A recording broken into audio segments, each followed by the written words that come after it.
in to Talking Knowledge Live, where curiosity becomes a conversation. I'm messing it up. A conversation becomes transformation. We don't claim to have all the answers, but we will ask the questions that people are too scared to ask. We'll ask the questions that make you think deeper, see clearer, and look beyond the surface. Because the truth is, the more you question reality, the more reality questions you. So stay curious and stay open, stay aware, and keep questioning. And never stop exploring what might be beyond. I chopped that up, but oh well. All right, we don't have anybody here yet anyway, so that's what's good. We're going to let it wait up for a little bit, but we have some really cool discussions here today. We're going to be talking about the time when history got it wrong. All right, we have a couple subjects here. What is this? Is that a chain? It used to be a chain. Oh, that's neat. My girl would like that. That's pretty cool. Isn't that cool? Oh, yeah. Isn't that neat? We got one person here now, which is cool. Thank you so much for joining us, guys. We're just waiting to see if we can get a little bit more traction before we start. Comment below. Do you guys know of any times that history got it wrong? Do you guys know of any times the medical field and or discoveries were once rejected, but then when science caught up, it was accepted? Comment below. Let me know. What do you think, Drew? Well, I think there's a lot of things that we didn't necessarily get right the first time. Right, like this podcast, Yeah. I did want to mention this. You guys are going to be able to look back at my old videos and see where I chopped so much stuff up, and I'm not taking it down because it shows growth, I want to correct myself. On the last podcast, I said something along the lines of the mass of the pyramid equals to half of the mass of the Earth, and that it was not quite right. Not even close. Not even close. So I am making that correction. Not even close. Not even close. I thought it was so funny, but yeah, we all make mistakes. There's no dumb question. There's only dumb answers, and I gave a dumb answer. Yeah. So, but yeah. All right, I'm gonna go through the introduction. Go through it. All right. So this is the introduction to what we're going to be doing today. This is when history got it wrong. Throughout history, some of the most important discoveries ever made were not immediately accepted. Many were ridiculed, some dismissed, others were attacked because they challenged accepted beliefs. This episode is not about conspiracy theories. It is about documented examples where evidence existed before society was ready and able to accept it. We'll explore what happened, why these ideas were rejected, and what lessons they may hold for us. That part.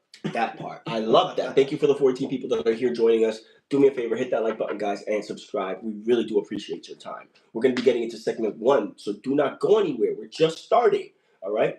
I'm going to need a little bit of help with the pronunciation. Ignaz Simuelis? Samavez. Okay. The doctor nobody wanted to believe. Okay? Imagine you're a doctor. In the 1840s, hospitals across Europe were experiencing horrifying death rates amongst mothers after childbirth. Many physicians believed the disease comes from bad air, bad luck, atmospheric conditions, or natural causes. What's the name? Samavez noticed doctors were performing autopsies and then delivering babies without washing their hands. He required hand washing before treating patients. Maternal death rates collapsed. He was rejected because of the germ theory did not yet exist. Today, hand washing is the foundation of modern medicine, right? So let's get into that, right? Because I took some notes. So the guy's name, Ignaz Simuelis. Ignaz. I'm going to call him Ignaz, okay? Ignaz Semmelweis. He started doing work on this in 1846, right? In a hospital, a maternity hospital, right? And there were 2 hospitals that he was looking at, right? One was staffed by doctors and medical students. The other and some of the students regularly performed autopsy in the first one, right? The second clinic was staffed by only midwives, no autopsies. So they weren't handling dead bodies, right? What he noticed, and the difference is what was the first clinic that was staffed by doctors and medical students that were performing autopsies, those people were dying at alarming rates, right? But the one staffed by midwives, where no autopsies were being done, the rates were not that high, okay? They believed that it was bad air, climate, like I said, overcrowding, and fear and stress, right? So he went and did a couple experiments to what is it called? Like when you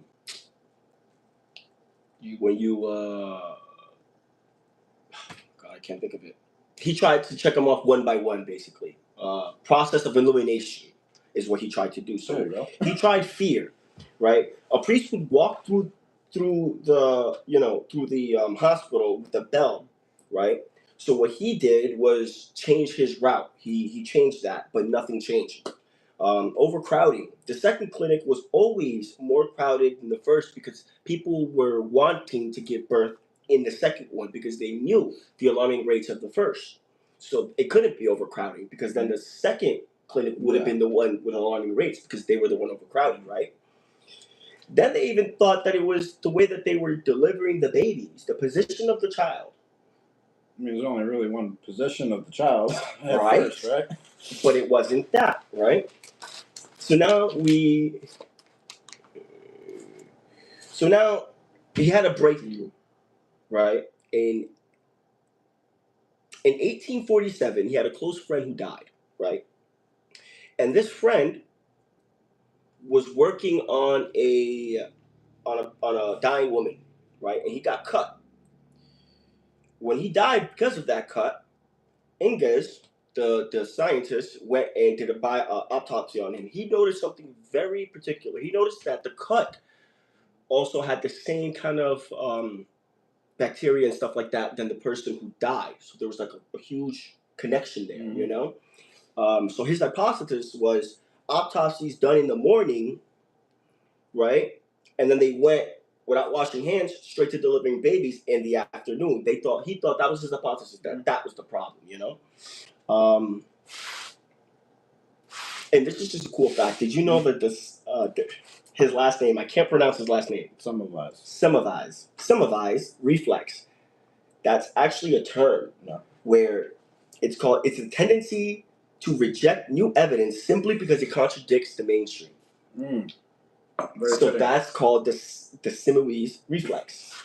What is it? Semmelweis reflex. That's what that is. I understand you're not a native Hungarian. I'm not. You know, and English is my second language, so bear with me.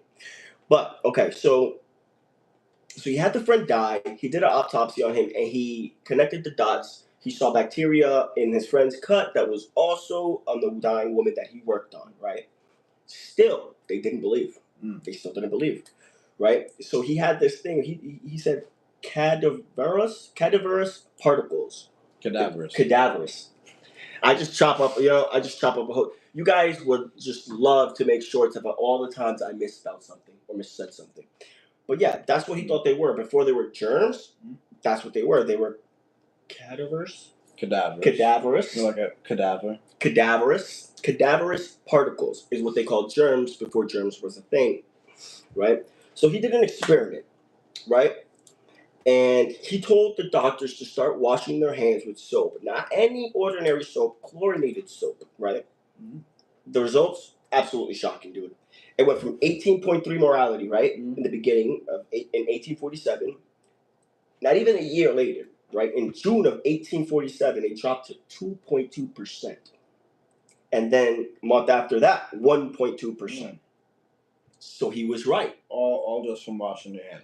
All this from washing your hands. From not going from dead bodies to giving, helping birth children. I mean, common sense. I mean, today you would think, like, right, but they thought that it was everything from bad spirits to juju to a whole bunch of other things than that. You know, Agaz died at the age of 47, right? But there was no Nobel Peace Prize at the time, right? It wasn't until 20 years later that all this stuff actually became relevant. It took 20 years, so they didn't believe him right away, even with these numbers of morality rates going down 16, 17%. They still didn't believe. It wasn't until later on that they were able to actually... and that seems to be like a recurring theme, not just in this particular aspect of it, but just overall. You're like, the vast majority of people are only vindicated like many other many years or even centuries after their death. Right. And that same goes for artists too. Artists, creators, many they don't get.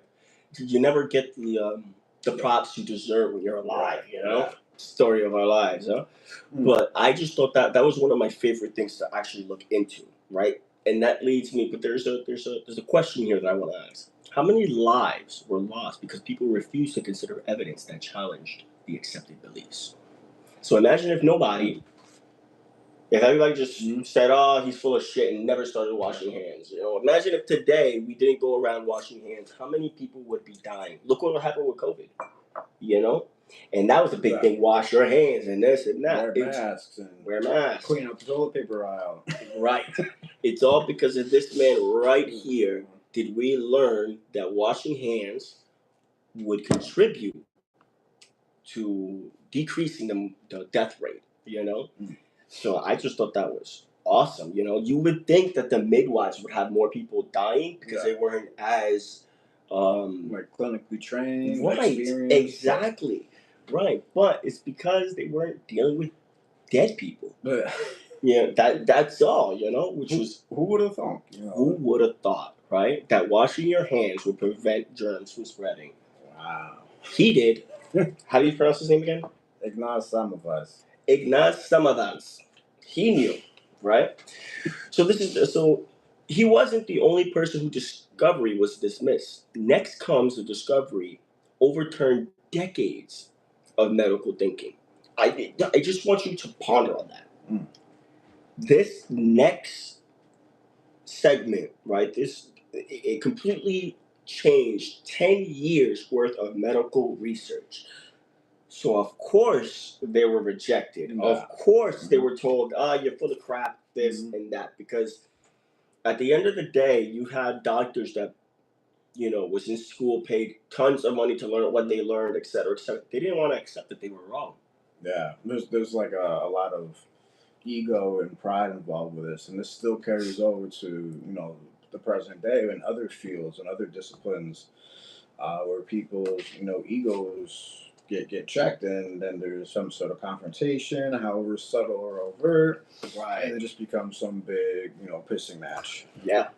Yep. It definitely does, and so I'm doing two medical ones, right? And the next one also one of my favorites. This was done in 1970, so it's a little bit newer than the old one, which was 1846, right? And this is the bacteria that cause ulcers, right? Back then, they thought ulcers were created by eating spicy food, stress. What else? 1 second here. They thought it was the lifestyle. They thought it was excess acid in the stomach. They thought it was anxiety, They were told to relax, change your diet, take antacids, all this because they were assuming that bacteria could not exist in the stomach because it was too acidic, right? Which this one's kind of, I kind of understand why they would kind of have that thought, you know what I mean? Makes sense, at that time. But also, there's this thought that just came to me. I'm not sure if there's any correlation about like in the 70s and stuff. Like you have all these other companies propping up products like antacid tablets. Oh yeah. And like Tums and Rolaids and all that stuff. Yep. So I'm sure that could have been a very big incentive to push that product into the market. Yeah, because we all see moments like that. Yeah. Where the medical field will push a certain something, and those certain something they get loaded rich. Yeah. And if you think those doctors don't have their hand in that, you're sadly mistaken, right? So this was two Australian researchers, right? Their name were, thank God, a normal name. Barry Marshall and Robin Warren, right? Two Australian researchers from the 1970s, right? They did not believe that ulcers were caused by stress, spicy food, excessive acid in the stomach, or anxiety. They didn't believe that, right? It was Warren, and it was Robin Warren in 1970, he noticed a curved, spiral-shaped bacteria appeared on tissue from patients with stomach inflation. Right? Some assumed that it was contamination. Others said, it's irrelevant. And then they also thought that it appeared because of the ulcer instead of actually causing the ulcer, right? So they didn't think it came. They think it came after the ulcer, right? So in 1981 through 82, Barry hooked up with Robin, right? And they were treating people with chronic gastritis. And they noticed something. They noticed that they had bacteria present in their stomach as well as they're doing these, right? There's a big accident right now. Now this was, let me do it like this. Okay. In 1983, they spoke out about it. They were rejected, right? But then an accident happened, right? Where after Easter, food was left, right? And it was left for a long period of time. And they noticed that organisms were slowly growing. Mold, stuff like that. F-U-C-K, where did you get that from? I have no idea what you're talking about, buddy. Yeah, you gotta elaborate on that. So heads up, if you ask any questions, please kind of be clear in what you mean. Right. And elaborate so we're not guessing what you mean. But, okay, so plates were left there, right? And they noticed that mold and stuff like that was growing, right? So they thought to themselves, okay, well, so this is what they noticed from that, is that they didn't wait a long time before that bacteria actually developed in there. So it was still rejected, you know? They had evidence, they had observations. You smile, where did you get that from? I don't know if you're talking about him or me. I don't know. But, okay, back to this. So he had evidence, he had observations, but still, they rejected him. They said it was stomach acid. They said it was bacteria. They said bacteria cannot survive in the stomach. Both. Oh, well, thank you. I get mine from my daddy and my mama. I don't know where he gets it from. I don't know. I get it from the higher realms. Higher realms, baby. Hell yeah. So, but this is the most important thing that I wanted to touch into, right? Imagine that you're a researcher and you had to go to such extreme lengths of getting yourself sick and curing yourself so you can prove that what you're saying was right, right? Yeah. So this gentleman here, which, God, props to Barry, he drank a container containing H. chloride. This is the bacteria that causes ulcer. Within days, he got sick. He was nauseous. He was throwing up. His breath stank. They literally had breath stink. I don't know why they had that. Crazy. Right? He had stomach inflammation. He was vomiting. An endoscopy confirmed gastritis biopsy revealed bacteria was present. He then treated himself with antibiotics. Right? So I was just imagine having almost the whole entire scientific community rejecting your theory, your idea that you have gathered evidence for, and up to the point where you know what, screw this, I'm gonna prove it on myself. Right. And you have to go through such an extreme to go that wasn't. He went through some pain. Yeah. That's crazy. It's not like looking in a microscope and just seeing, oh yeah, there's a germ there. We discovered something. No, this guy had to literally risk his life for this. Yeah. And even after that, he was still rejected. It wasn't until 2025 Marshall and Barry got the Nobel Peace Prize in the medicine. So last year. No, I'm sorry, 2005, not 25. Okay. 2005, Marshall and Barry got the Nobel Peace Prize for medicine. For decades, doctors blamed stress, spicy foods, and ulcers. Then 2 Australian researchers found evidence that a hidden bacteria was responsible.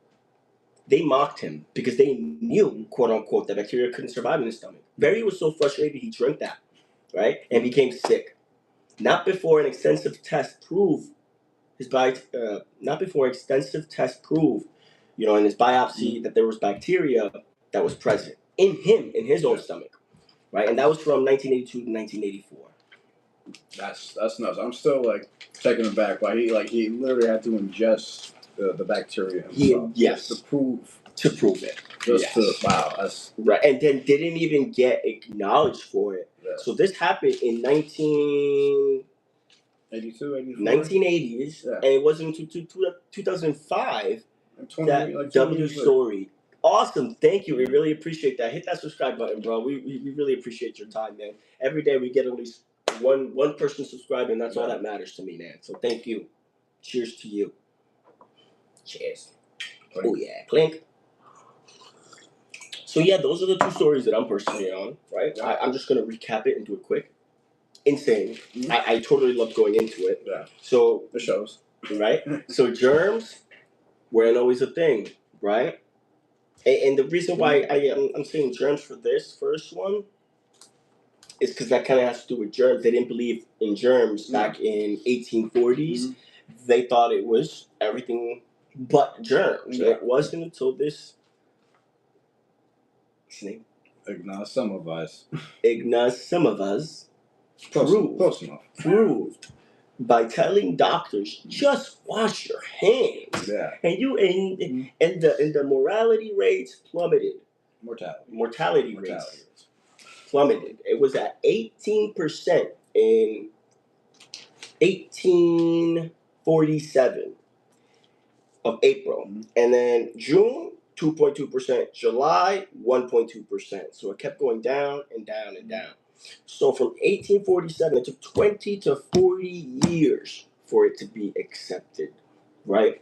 And just like the next one, segment 2, it took about from 1982 to 2005 for them to really get recognized for what they did, right?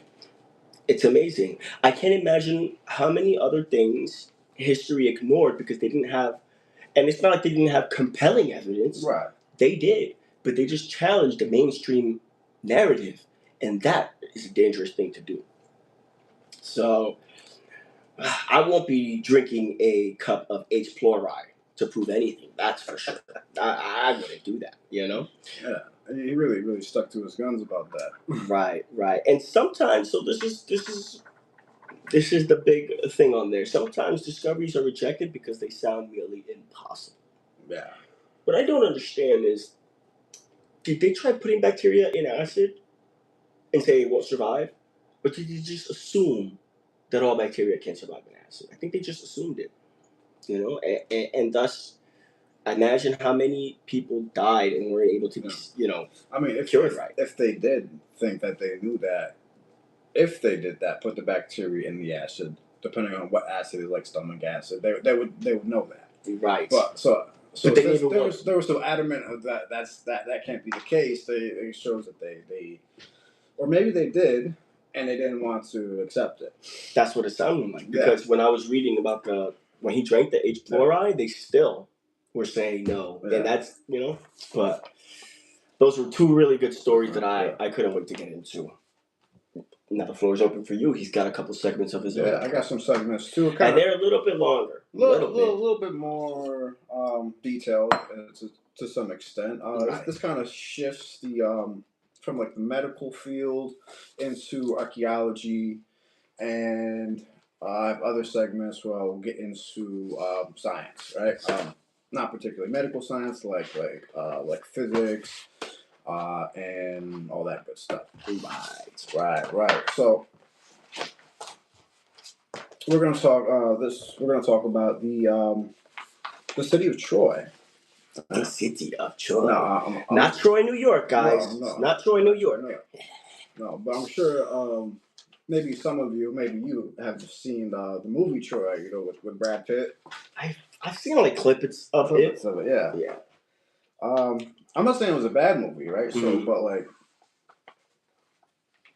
especially like when a movie is made about a particular, place that's based in myth, there's always some sort of artistic liberty.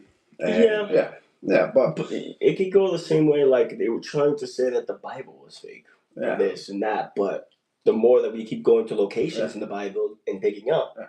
The more we keep finding. Right. So that kind of ties into this segment right here a little bit. So I'll explain the streamline through that. So I'm going to start off with the mythology, right? The story of the Trojan War, right? Of The Trojan horse. War. War. Whoa, buddy. Excuse me. Whoa. Getting too excited. Whoa, you said Where that the way hose? too quick. Right? That's where my mind's at. Sheesh, no holes here. Whoa. Well, it's funny that you mentioned that. Well, let me just explain the story. I'll see why it's funny that you said that. I got it. Yeah.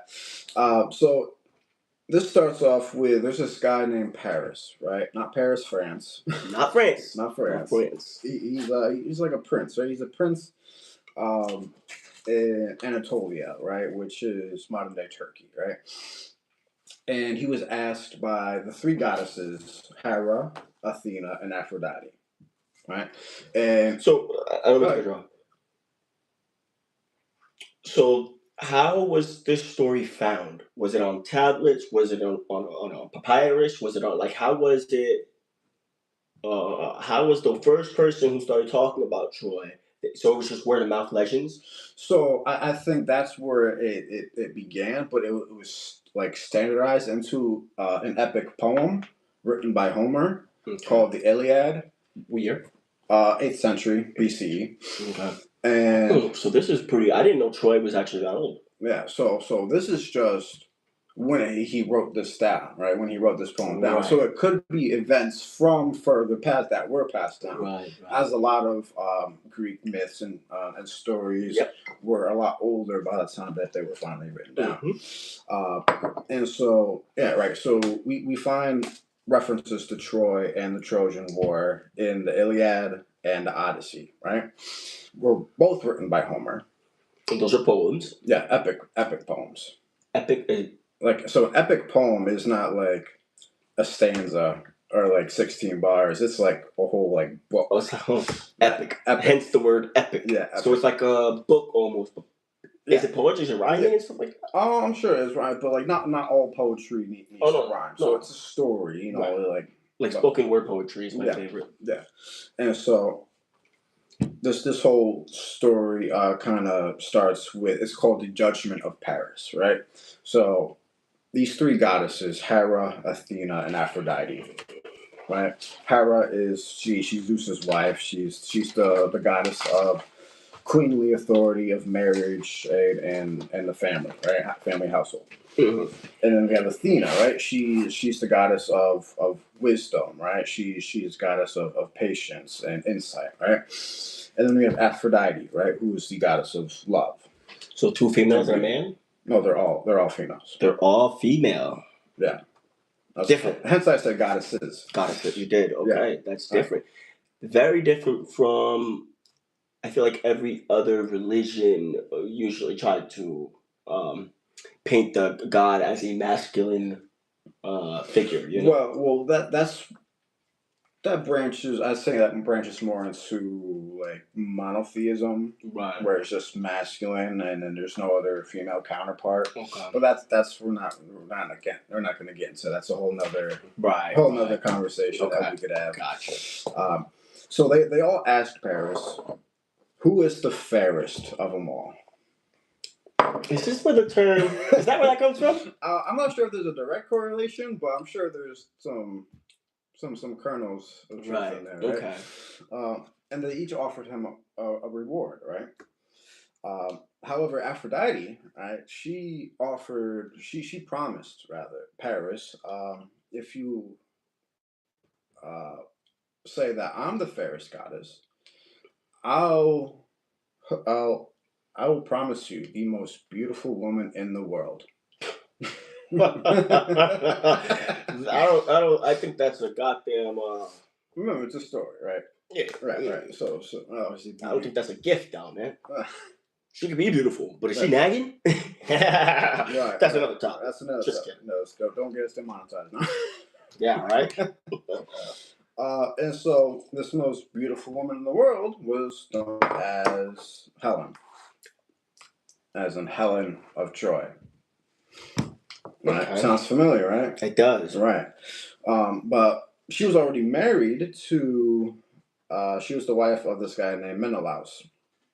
Menelaus? Menelaus. Right. And So after Paris was like, let me get that.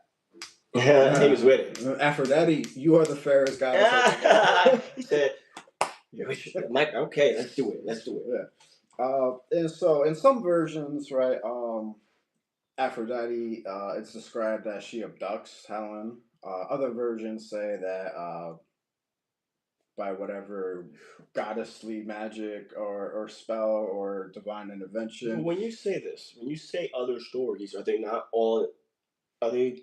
So either there's different versions, right? So like put it all in the same epic poem. No, not Okay. so, but like through like other traditions, Gotcha, right? gotcha. So right, because they all perceive things different. Yeah, They all so culture. so a lot of like the standardized stories, they have like their own like regional versions. Yeah, I get it. Right. So like some versions say this, some versions say that, but it really is the same outcome. Really. Why are you guys here? For people here, don't go anywhere. I'm asking a question now. Don't you go anywhere. All right. Do me a favor, hit that like button. But why do you guys think that stories are perceived differently by cultures like that? You know, like so we're talking about Troy, and you know, there's different books of it or different.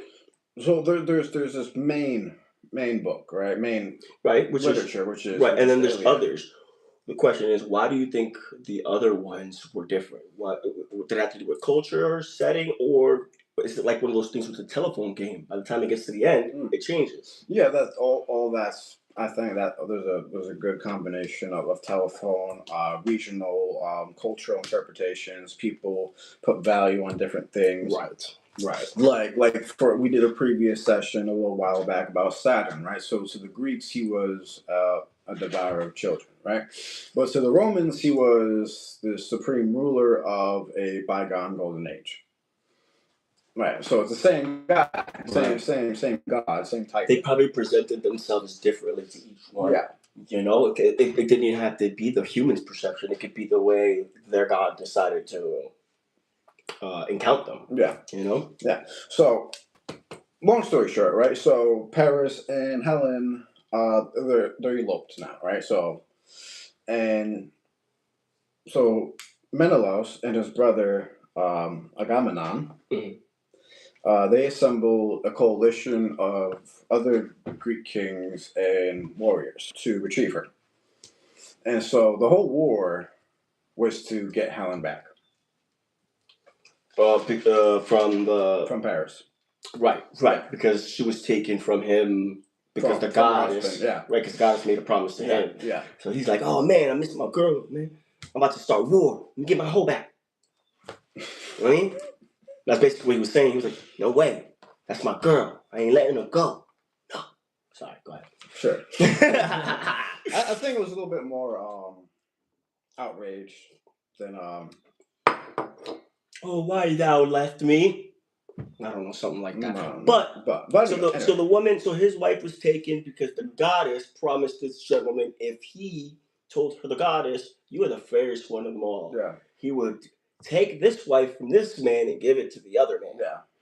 Insane. But continue. Yeah, continue, right? So that's what starts the Trojan War, right? The Trojan War. Right. And so in the Iliad, right, which is written by Homer, it's this epic poem. What's interesting about this this reference to Troy, it only focuses on the last few weeks of the final year of the war. So the Trojan War is said to have lasted for 10 years. Decade. So the Iliad only addresses like the last weeks of it. Oh, sheesh. Yeah. Okay. Right. So, but we get more information in the Odyssey, but I want to go over what it says in the Iliad, right? Okay. And so there's this guy named Achilles, right? And his background is when he was born, he was dipped in the river Styx, right? Which is this river in the underworld, right? And he was dipped in it as a baby, right? Which pretty much made him invincible, except where he was held by his heel wasn't covered by that. Wow. Right. So if you heard of Achilles' heel, yeah, that's what that's your weak spot. Yeah. Oh my God, that's so cool. Something we learn. Okay. Yeah. How do you spell that? Achilles heel. Achilles. Ille. Okay. Came from. No, he was dipped in the river Styx. Dipped. Which is STI River Styx. YX. Styx. STYX. Oh, Styx. Styx. I hate the English language. That's Greek, actually, but okay, makes sense now. Yeah. So the Achilles heel comes from the fact that this man was dipped into the lake, where the guy or goddess held him onto, which must have been the heel. Yeah. That's his only weak spot. Yeah. So when somebody goes to you and say, "What's your Achilles heel?" Yeah. It means what's your weak spot. Yeah. Really cool. And so the Iliad, right, focuses on. It starts off like so. Here's Achilles, right? He's arguing with Agamemnon, who's the brother of King Menelaus, over this captive woman named Briseis, and he withdraws from battle. Right. Mm-hmm. So as soon as he's no longer involved in this war, right, the Trojans begin to start getting around, and they start, facing losses. Because Achilles was one of those great Greek heroes. He's almost invincible. Yeah. So Sparta. I don't know. I just wanted to say that. And so there's so in the Iliad, just a brief overview of the events described in the Iliad. There's this duel between Paris and Menelaus, who is the wife of the husband of Helen. Mm-hmm. And Paris, who took her as the wife, right?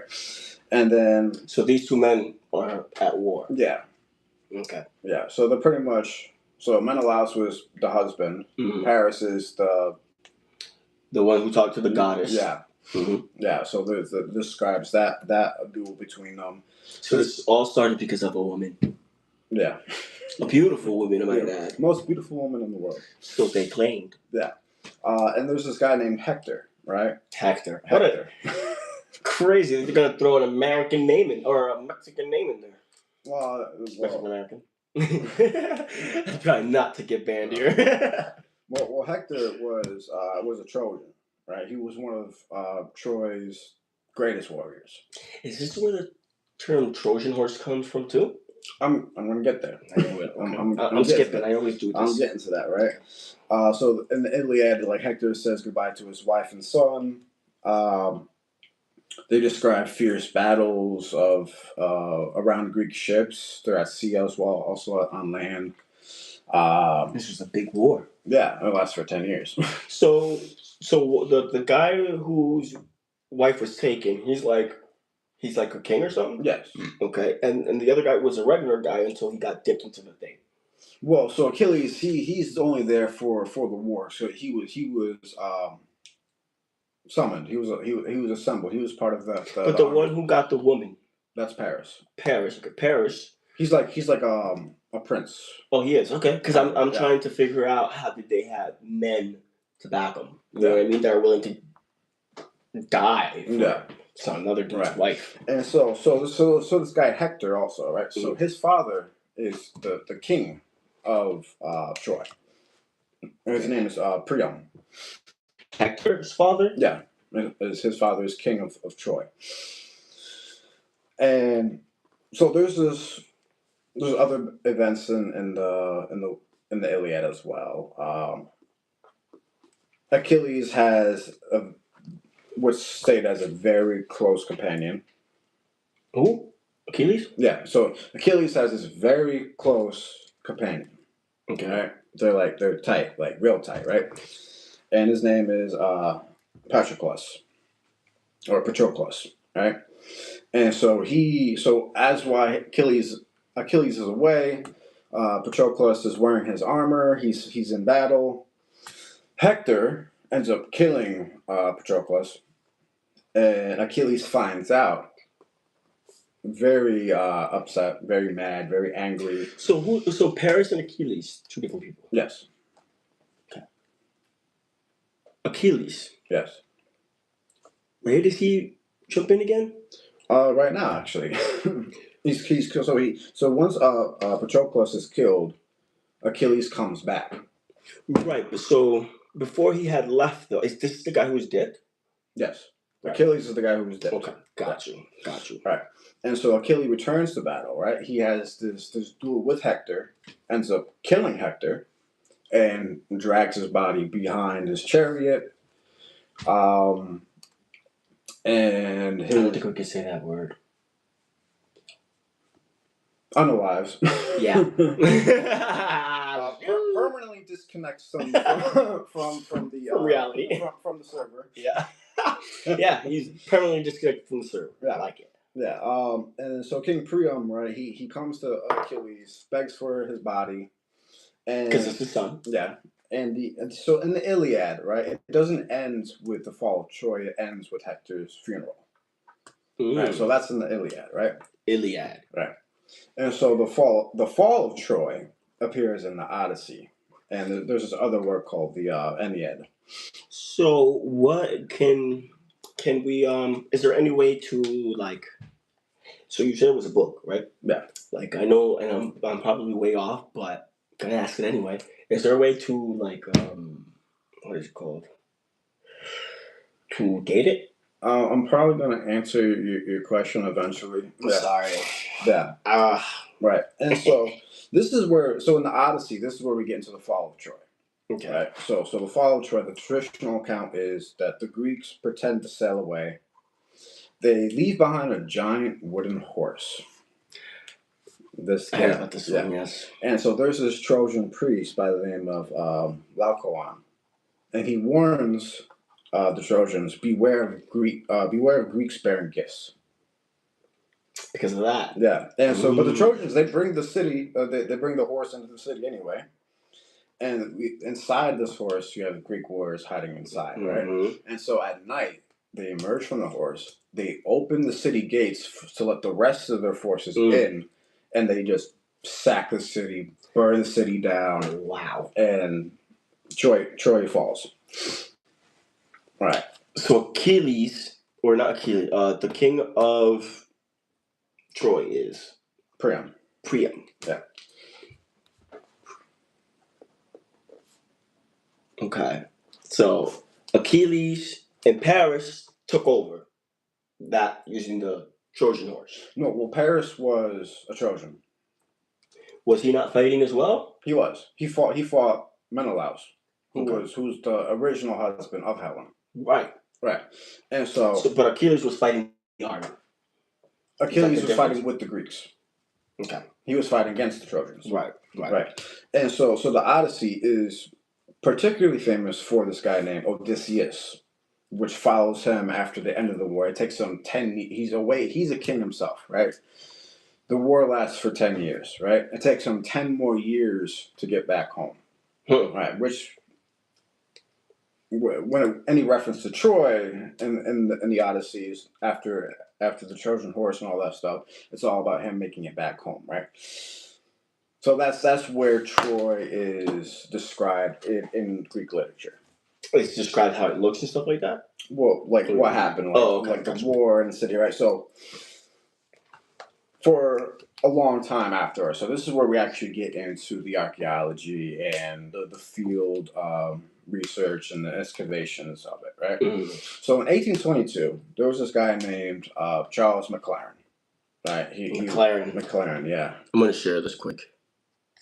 Keep going. Right. I decided to share the link to try to get some more people on. All right. So there's this guy in 1822. His name's Charles McLaren. 1822. Right. And around this time, right, Troy was considered to be straight up mythology, straight up fairy tale, straight up just a story. Right, because okay. Right, the Europeans at that time they considered Troy to be in the same weight class as Atlantis. Yeah, which that there's other discoveries and other things regarding Atlantis, but right now we're going to focus on Troy, right? So McLaren, he proposes that there's this mound of land, which is called Hisarlik, which is in northwest Anatolia or modern day Turkey. Modern day Turkey. So this is in Turkey. So Troy was in Turkey, right? And so he thinks that this plot of land, this mound of land, may have been where Troy was, right? But this idea was largely ignored by academia because they didn't believe it was true to begin with. Right.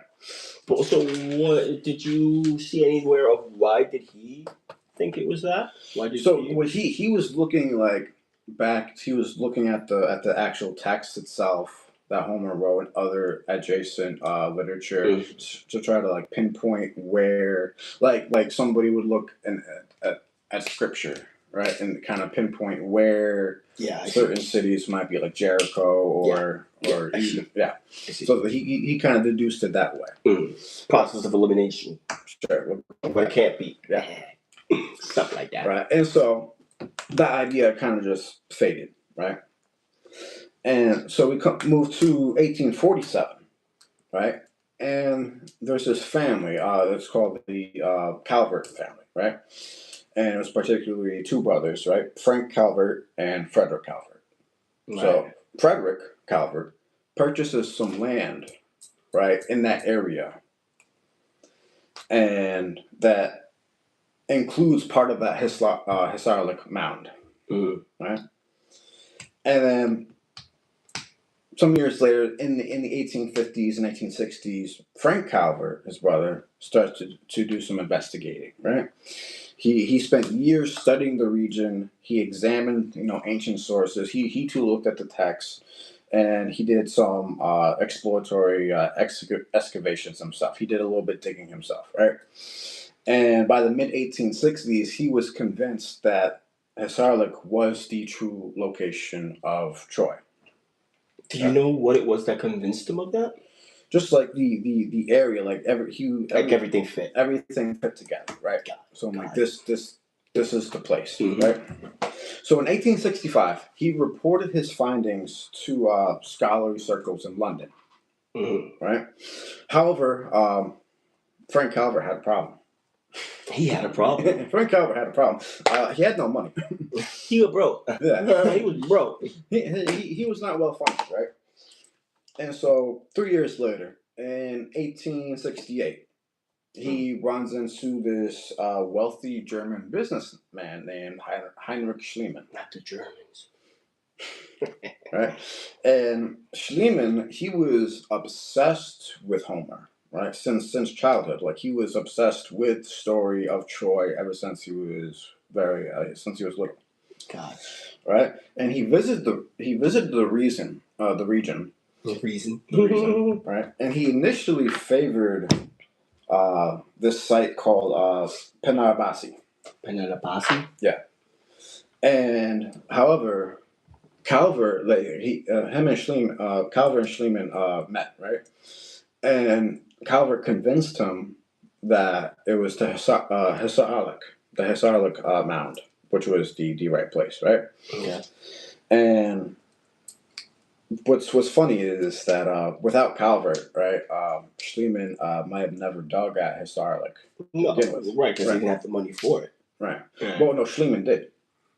Schliemann was so if it wasn't for Schliemann, it wouldn't have got dug. It wouldn't have got dug, right? But if it wasn't for the other guy, he would have never been interested.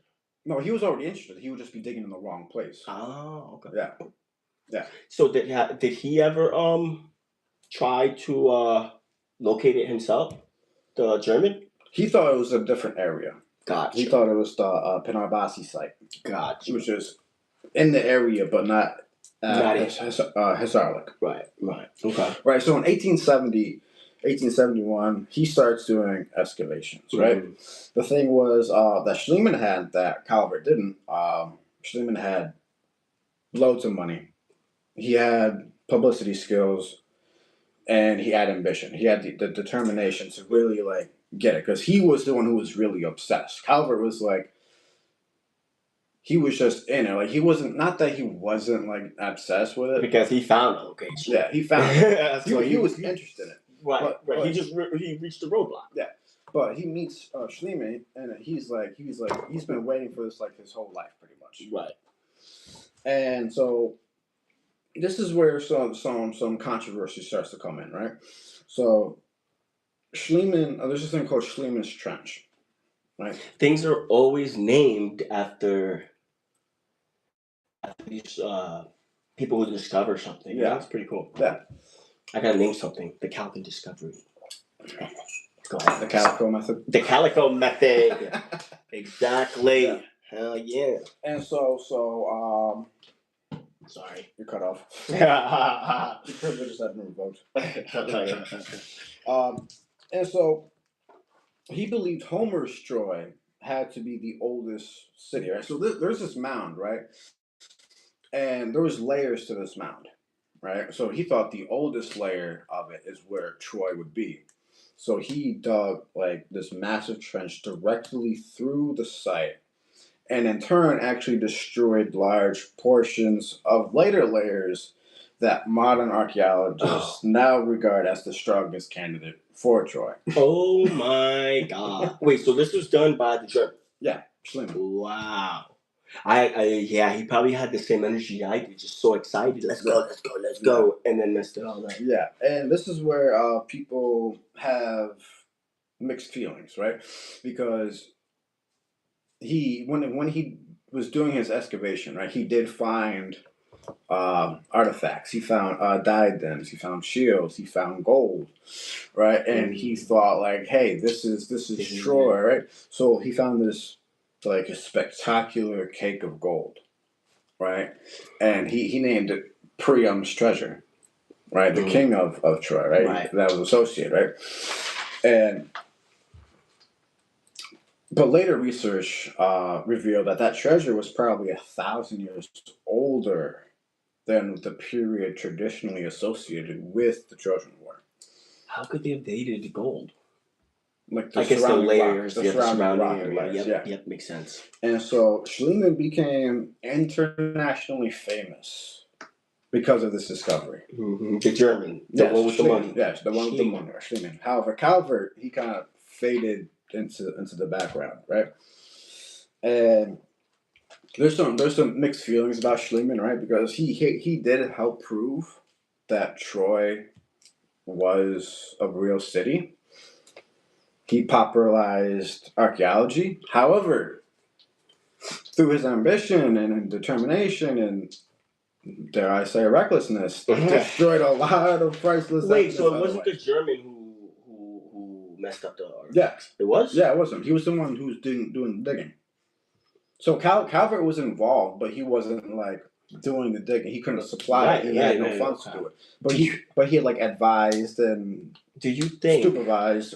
Do you think if he was the leader of, because he was more knowledgeable, they should have had him as like, I would have went to him like, how far deep should we? Yeah, you know what I mean. That wasn't even. Yeah, it wasn't a thing, right?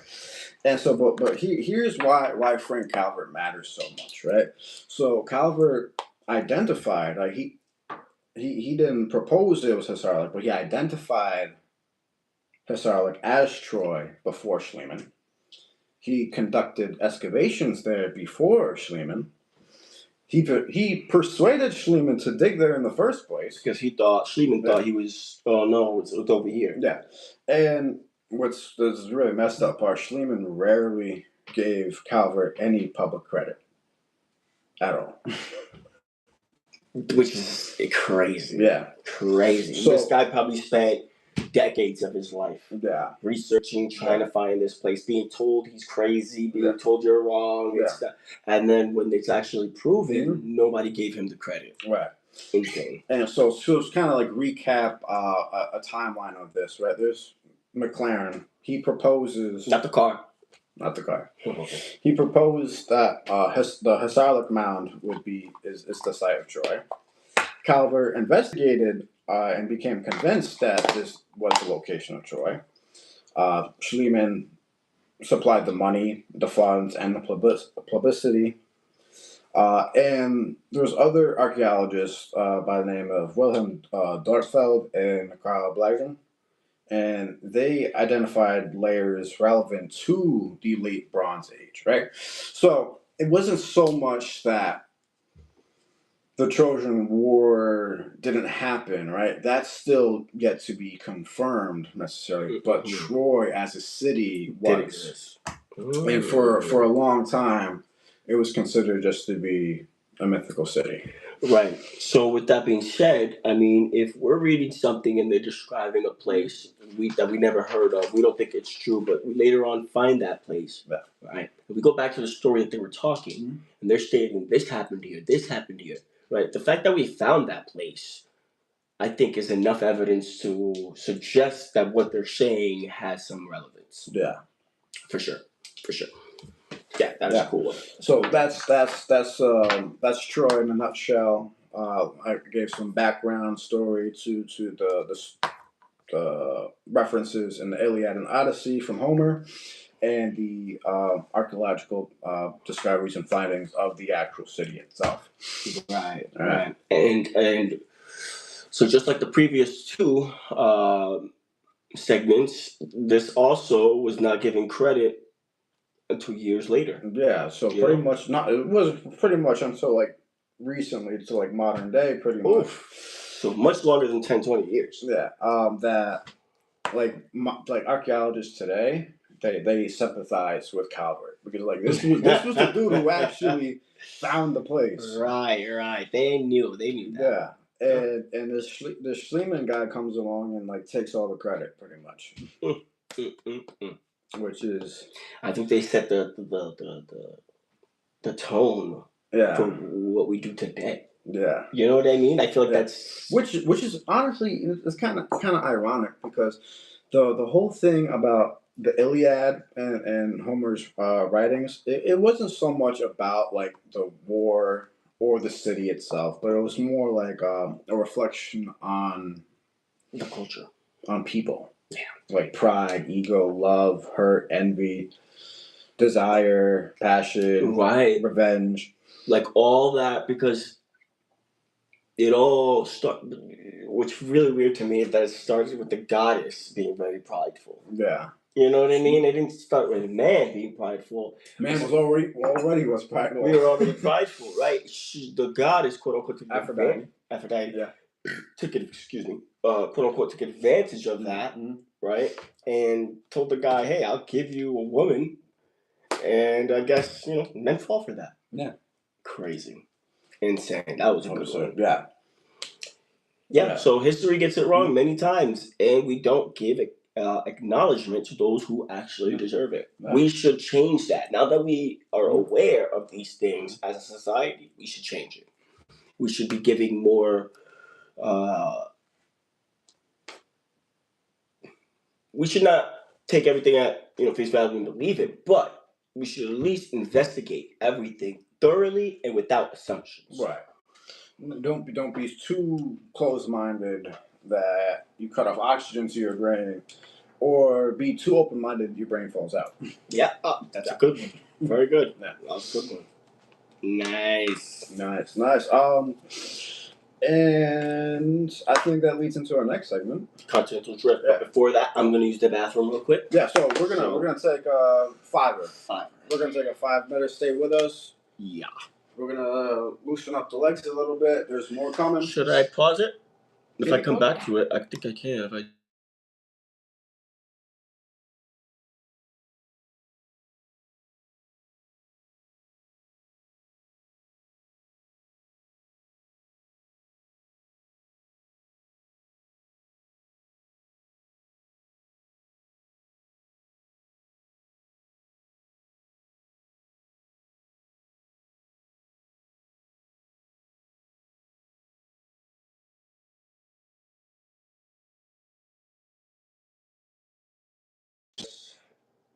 and it's reconnecting. I don't know what's wrong.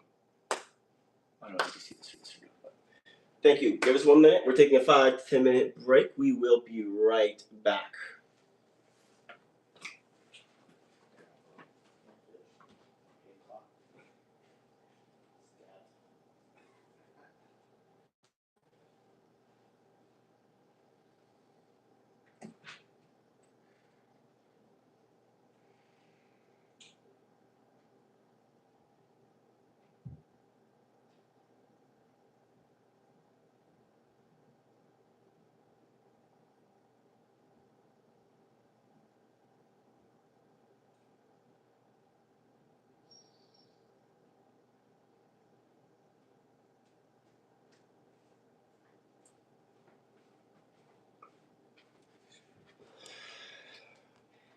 We're about to be back. Everybody's just taking a break, so give us 2 minutes and we're coming back. Thank you so much for joining us, guys. We really do appreciate it. If you guys can please hit that subscribe button. We are on our way to 100. We're at 95 before we started. I am hoping to be at 96 by the end. Hit that subscribe, guys. So far, we talked about 2 medical practices that were reviewed. That start over. We talked about 2 medical practices that were shunned and rejected before science caught up with them, right? And then we also talked about Troy, the place Troy, and I'm gonna leave that recap for Drew. Don't go anywhere. We'll be right back. I'm gonna go get him.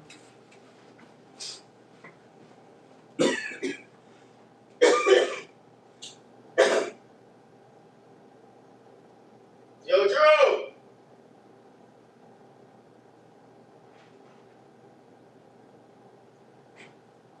You ready? Huh?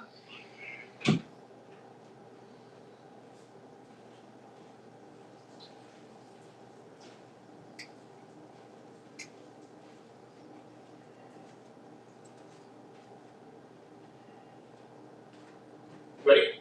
Yep. Drew! Oh, there you are. We're back. Sorry about that. Took a little 5-minute break. I'm not sorry. Not sorry. But let's do a quick recap. I talked about two medical breakthroughs that were rejected until science later caught up to them. One of them was germs. The fact that there was a lot of women, people dying because doctors were going from working on dying patients to delivering babies. So the guy named Ignaz Semmelweis, whatever the name is, I can't get it. It's okay if you. Hungarian is not your native language. It is not. That's okay. But it wasn't until he proposed hand washing, right? And it took about a decade, maybe a little more, for it to become known. And then the ulcer. They thought spicy foods. They thought bad spirits were causing ulcers. I'm sure spicy foods would irritate ulcers, but it wouldn't cause. Right. But it took a researcher, an Australian researcher, balls of fury, I would say, to drink bacteria, get sick, and clear himself in order to make that breakthrough undeniably true. And even then, it was still not accepted. It still wasn't accepted until science caught up, And then we got Troy. Yeah, we talked about the lost city of Troy, right? Which for many centuries has been regarded as just myth, right? Just a story, just a fairy tale. Until certain people started to actually look into the literature, look into the text, and try to pinpoint where this city might be located, right? And that turned into, hey, this is where this city would actually be. And then turned into a whole excavation and actually verifying that this was actually a city called Troy. Right. Whether or not the Trojan War actually happened is another thing, but the city itself, which was confirmed and vindicated. I think it happened exactly the way it doesn't sound like some high-fetched thing, like they like lightning rods got thrown into battle, blah, blah, it wasn't so crazy. It has. I could see them building a wooden horse, hiding a couple men in there, and getting it. That is, and I think that was probably the first time in history where I couldn't say the first time, but I think it shows. Excuse me. It shows how much strategy was involved even back then, and we would do stuff similar to that, like hacking stuff, like cyber war or espionage, spies. Right, it's the same concept. So it's not outside the realm of possibility. Do we have like 100% verifiable evidence that there was a war? No, maybe. not yet. Anyways, Maybe. not in the mainstream. Not in the, but an actual location where this place where this work could have taken place.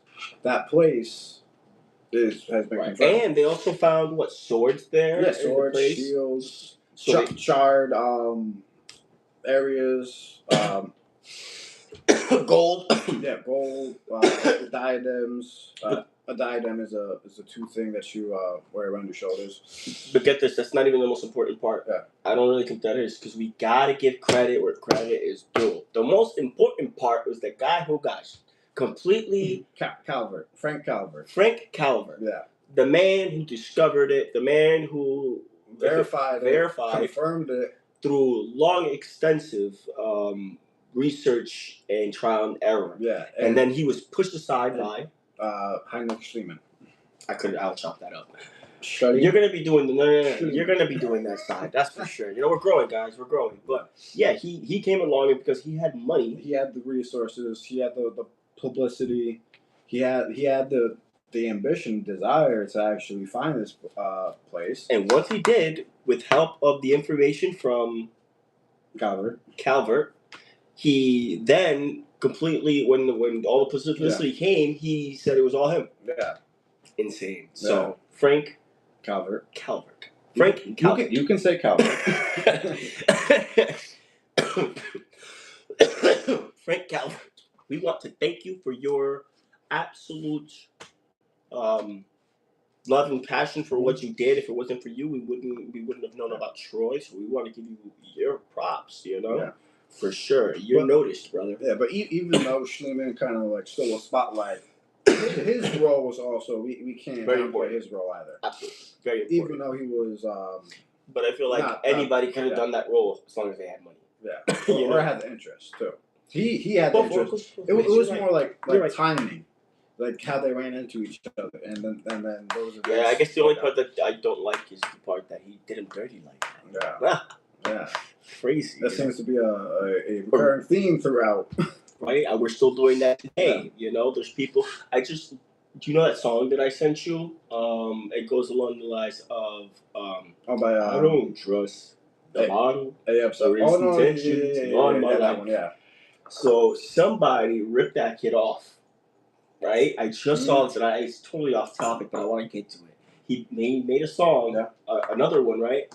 And he only put up 30 seconds of it, right?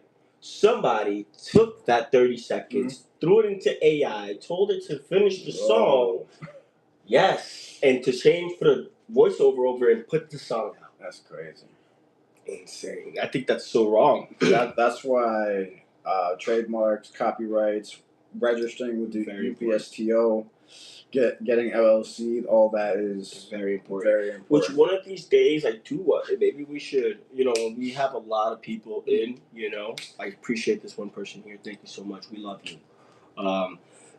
Please subscribe. Hit that subscribe button. It's definitely if you haven't already. Right. But I can't wait for us to have a lot of people, because what I'm planning to do, I kind of want to branch into things like I can imagine that we have people who are going through the same problems. Yeah. For instance, imagine that you were going through a court proceeding, right? Yeah. You know how many people out there just generally don't know the first step? They just don't know the first step, or how to fight for them, how to put stuff in.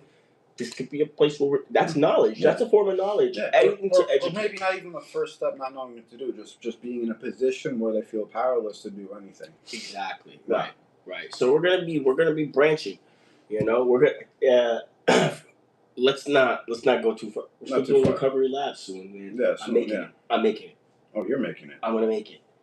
I'm gonna make it because we can't wait on you, man. We've been waiting all day. Well, they can wait. I can't. I'm impatient. I see that. Yeah, see what happens. So when you're impatient, right, you just dig through the whole mound and destroy a whole bunch of other stuff.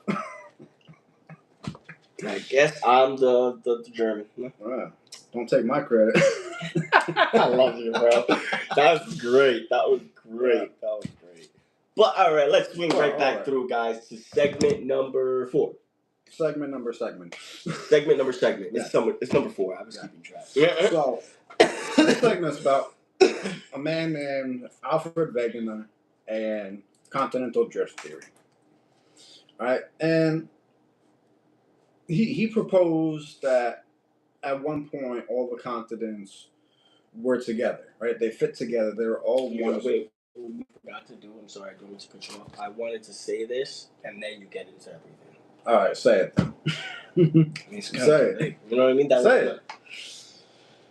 Listen, this is raw, uncut, live. You know what I mean?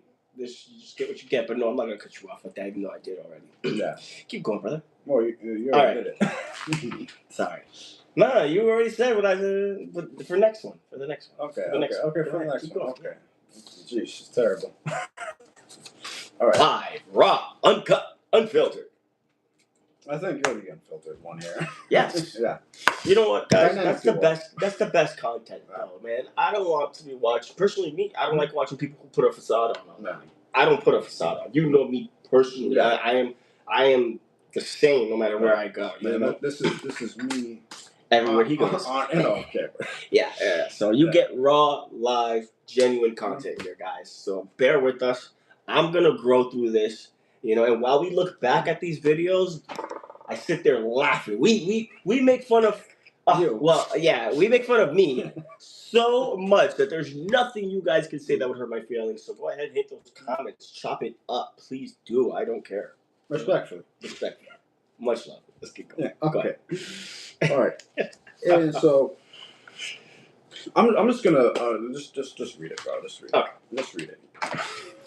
So we're going to segment. Actually, it's number 5, right? It is continental drift, the theory everyone mocked. In 1912, Alfred Wegener.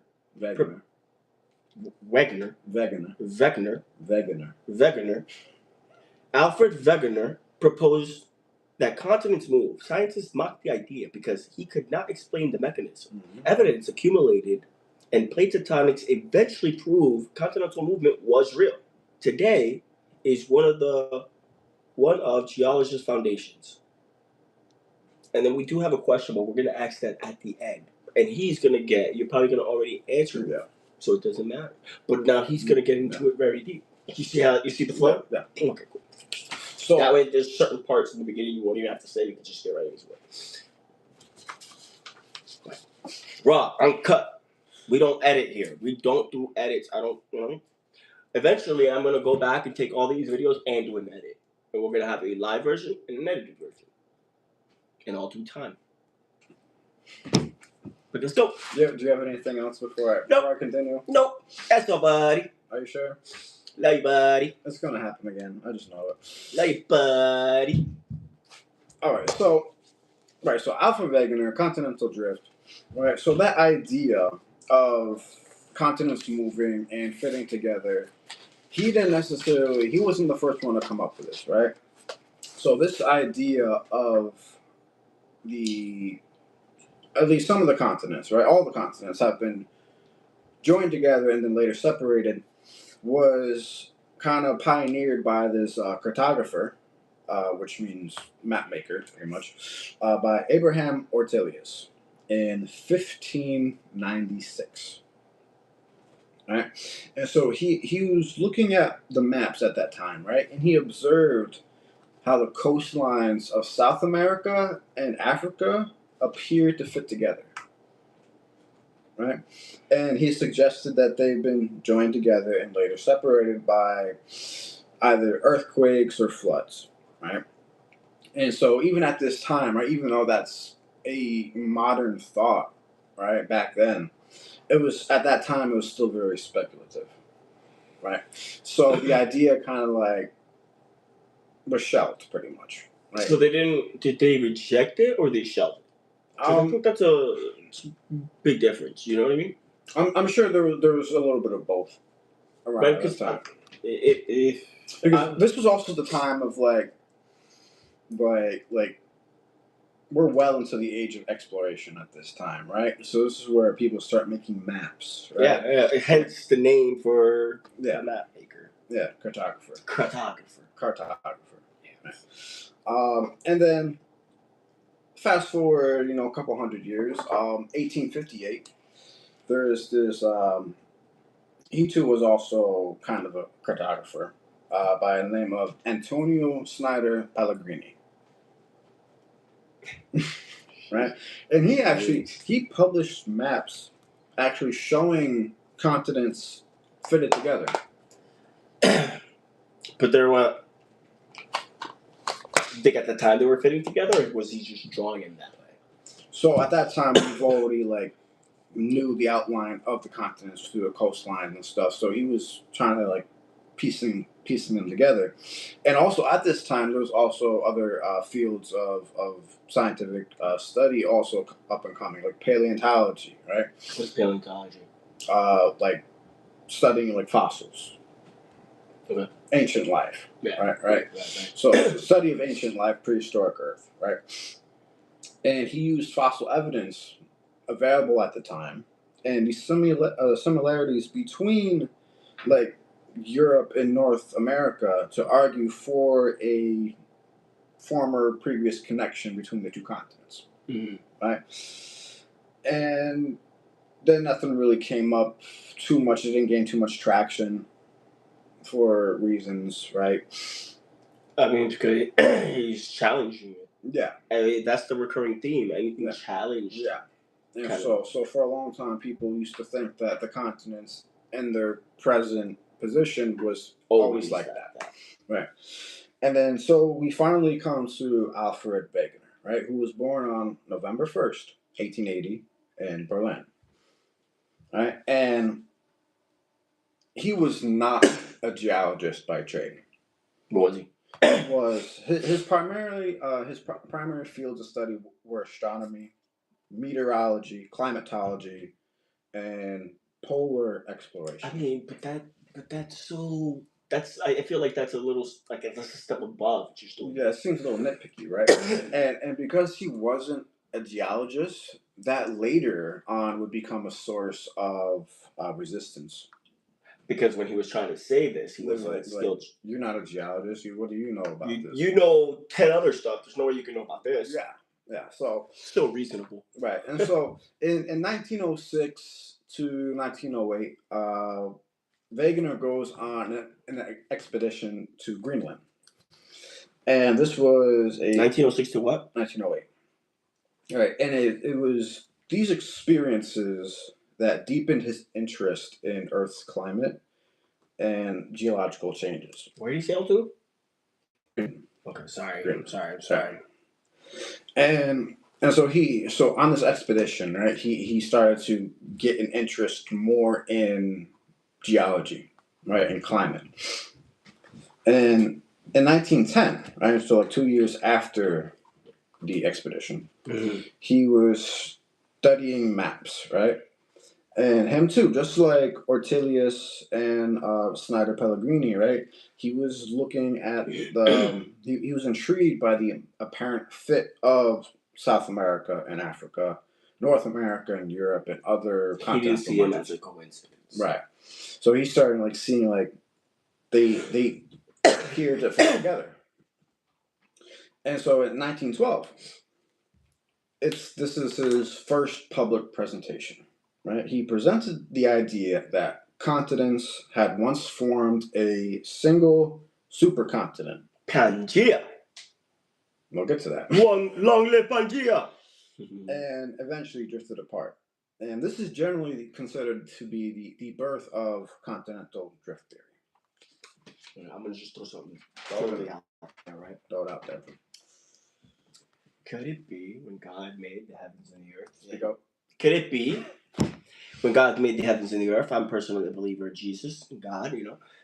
He did make that. That was the whole Garden of Eden. There was no need for things to be separated. We were one. No, okay. You know what I mean? And it wasn't until after the flood, a natural disaster, basically. I'm sure it was some kind of shifting of something. The place probably shifted that, and then that's what separated us. You know what I mean? It makes it kind of correlates with that in my mind, in my brain. In your brain, yes. Yes. For a Calkin, yes. For a Calkin, I'm a very special breed. Moving on. Moving on. That being said, I want you to keep that in mind, though. Keep that in mind. Or keep it out of mind. Keep it in mind. Keep it in mind, man. This is knowledge. Unless it's a firm no, we can prove it to no. It could be a yes, and that's good enough for me. I'm getting to that. I knew you were. So like, but we got time. We got time. Let's go. Let's do it. All right, next. So in 1915, right?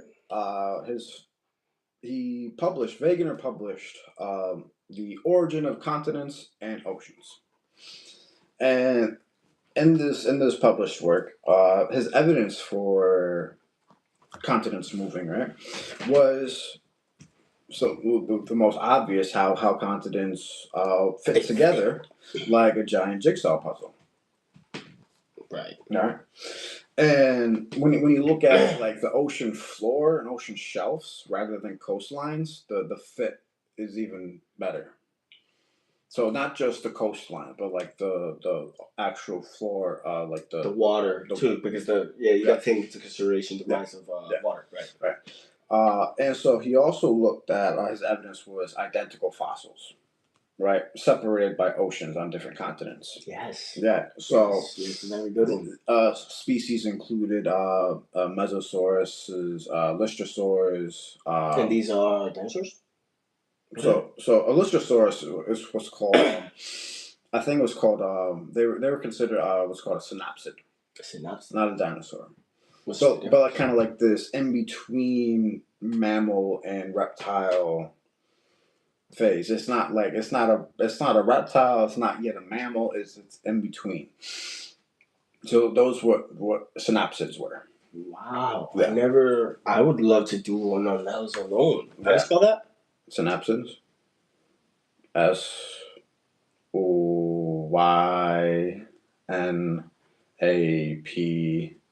SYNAPSIDS.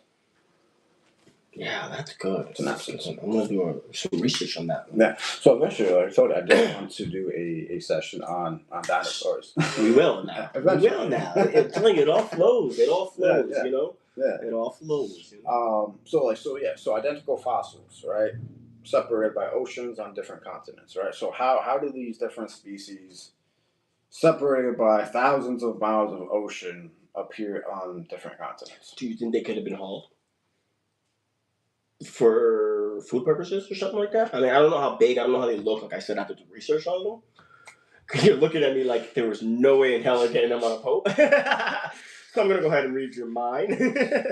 There's no way you're getting these synopsises on a boat. No way. Okay, gotcha. So I'm just. There were no people. Okay. Those boats. I never said there was a dumb question, but I'm completely unaware what synopsis was, their timeline, and everything. So it's not yet. It's not exactly a reptile. It's not exactly a mammal.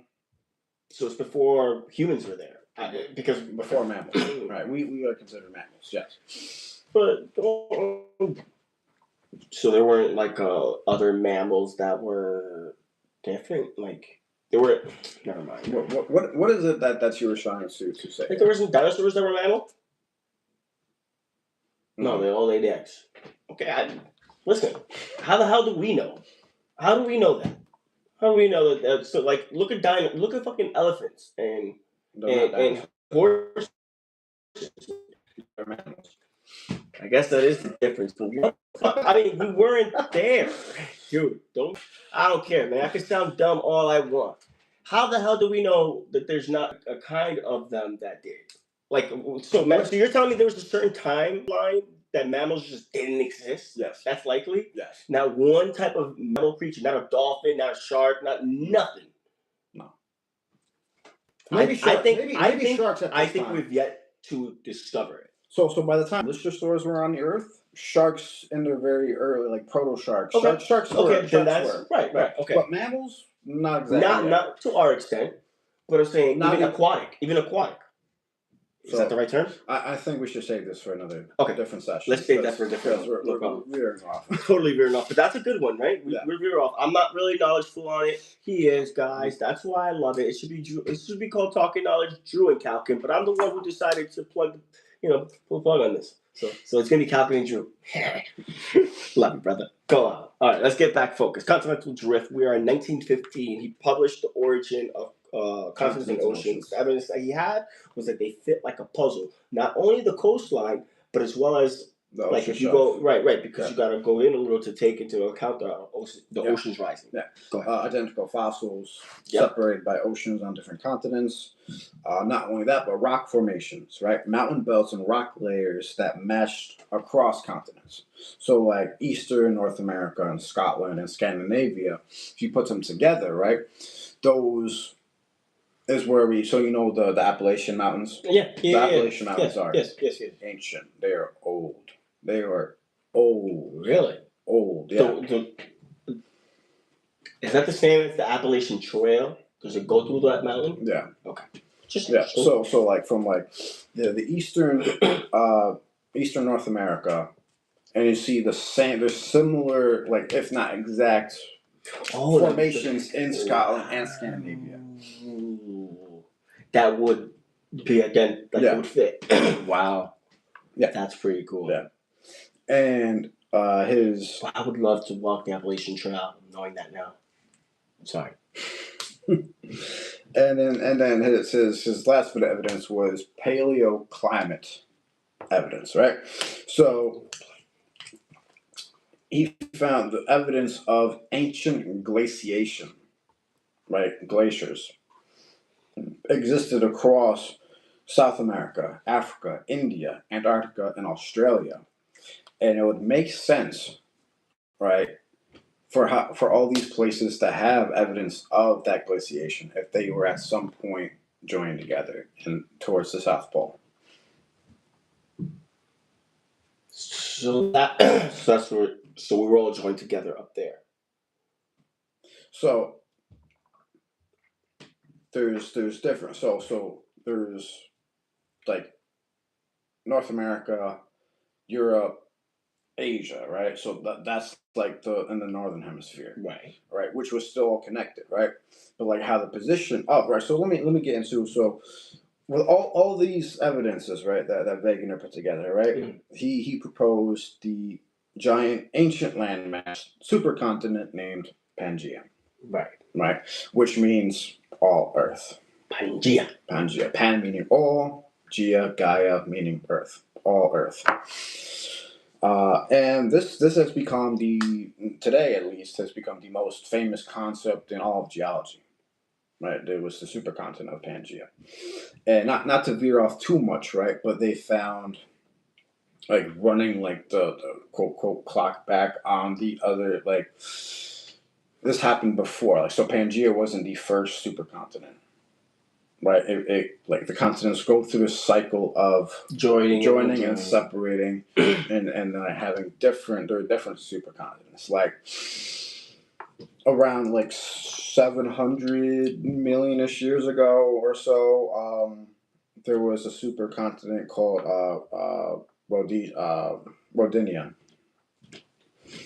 And there was another one before that, like over a billion years ago. Now, how could we have evidence of that? Like, how do we know that? Well, what they do is based on how current movement, how the plates move and stuff, they're able to trace that back and use different like models and use programs. Makes sense. Okay. So, but this is in 1915s to 1920s, right? This is why his idea of continental drift was rejected, right? So many did admit, though, that the evidence was intriguing. They admitted, like, hey, you might have something here, right? But it didn't answer why the continents moved at all, right? He didn't have, he couldn't explain the mechanism, right? He didn't know that. Yep. Or then again, no one did. They didn't either. Right, and he wasn't looking into that. No, he was just saying, like, hey, like, these things move. I don't know how they move, but, like, here's evidence that they move. And he suggested something like the Earth's rotation or tidal forces that push through oceanic crust was responsible for continental drift, right? Today we know that's physically impossible.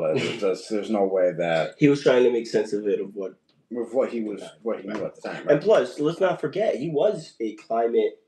Yeah, he studied climate. Yeah. He studied astronomy. Yeah, he studied, and he was interested in like polar expeditions, right? Right. So everything short of fucking geology. Yeah. Yeah. And so one of the main criticism is that he wasn't a geologist. Right. Right. And scientists at that time, they concluded if the mechanism is wrong, then the whole theory is wrong. But it's not necessarily that the mechanism was wrong. It's just he didn't even understand the mechanism itself yet. Yeah. That's not the part that it was stage specific. Right. So that's why I guess he didn't really get dismissed. It got shelved. Well, until you figure out the mechanism. It was at that time during and later in the 20s, opposition started to grow more, right? Many prominent geologists started attacking the continental drift. Like you said, that he wasn't a geologist; he was an outsider in the field, right? At the time, continental drift theory seemed absurdly speculative. Right. And there was this one geologist who compared what he thought, what he suggested as the mechanism to be, as he compared it to plowing the ocean floor like an icebreaker through the sea ice, right? He's like, that doesn't make any sense, right? We got some stuff here.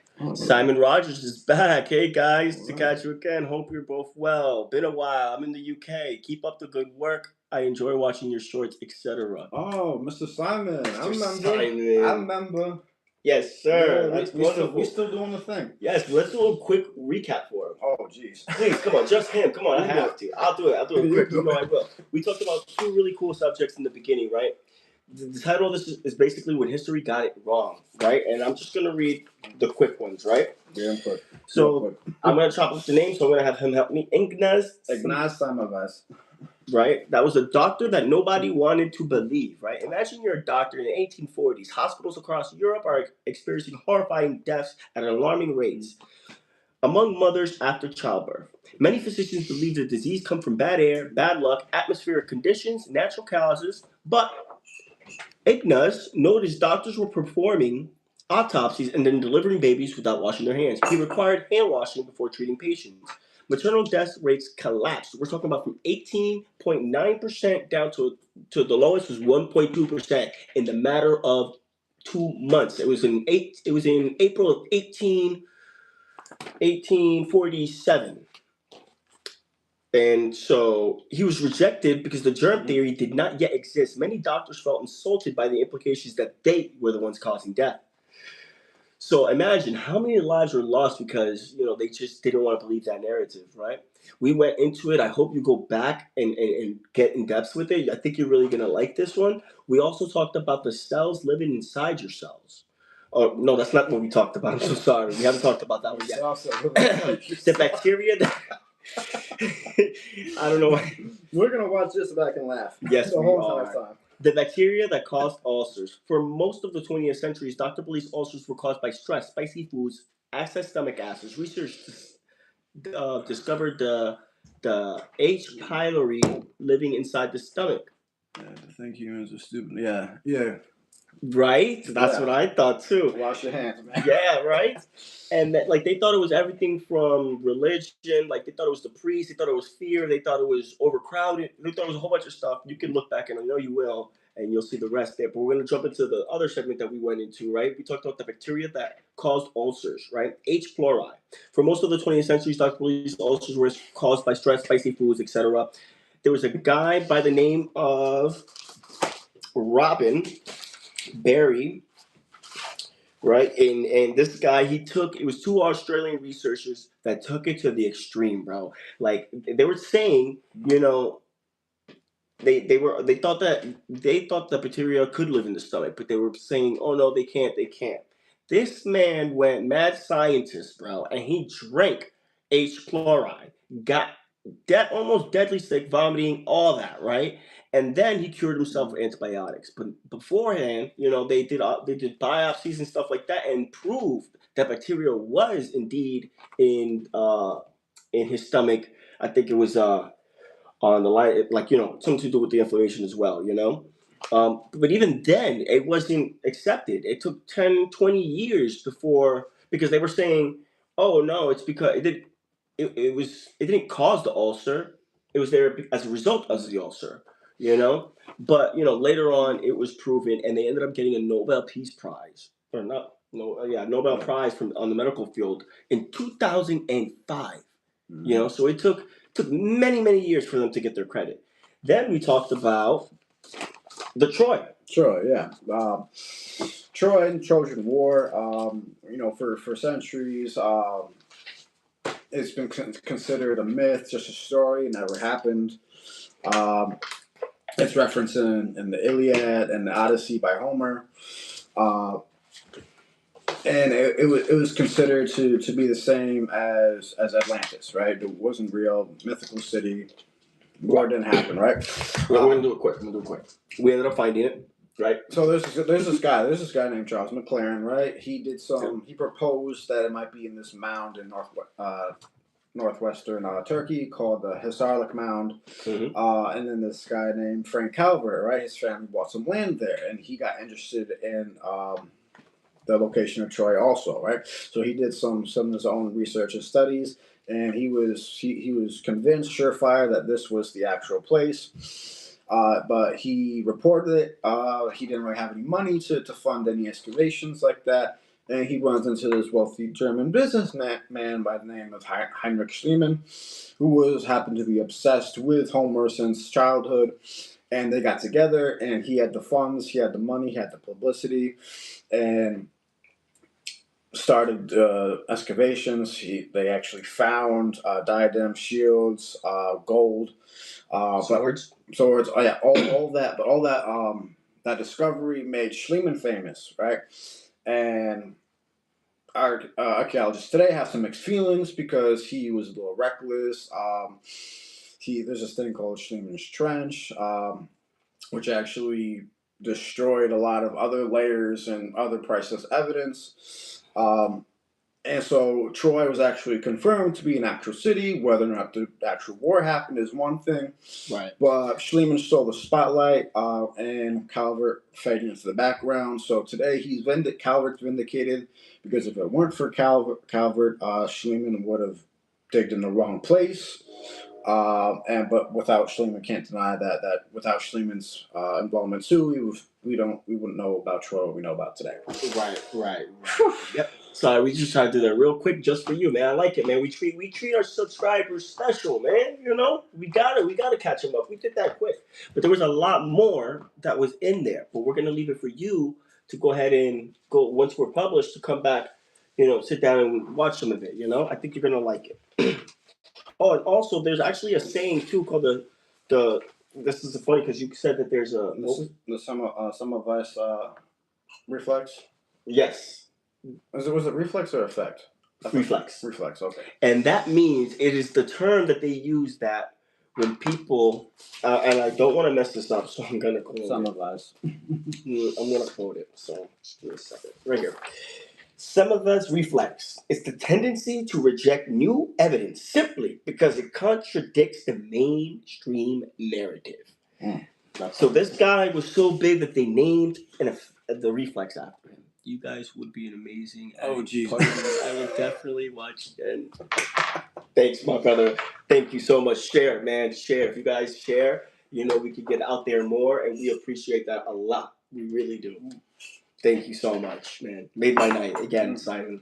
Thank you. Yeah.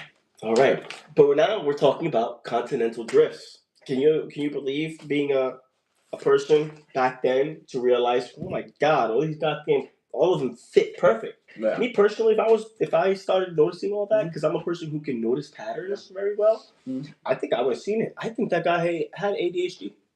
He probably can pinpoint patterns good. Sorry. Let's get back to it.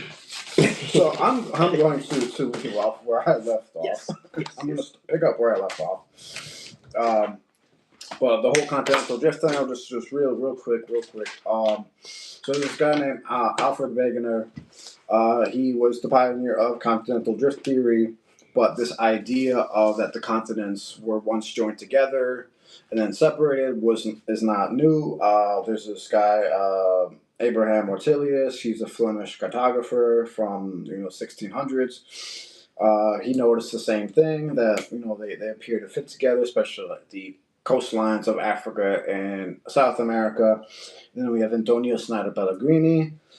He published maps showing that the continents fit together. Like he made maps where the continents were actually together, right? And he used fossil evidence and similarities between Europe and North America. Can you get into the fossil evidence? That one's a good one. Yo, you were going to.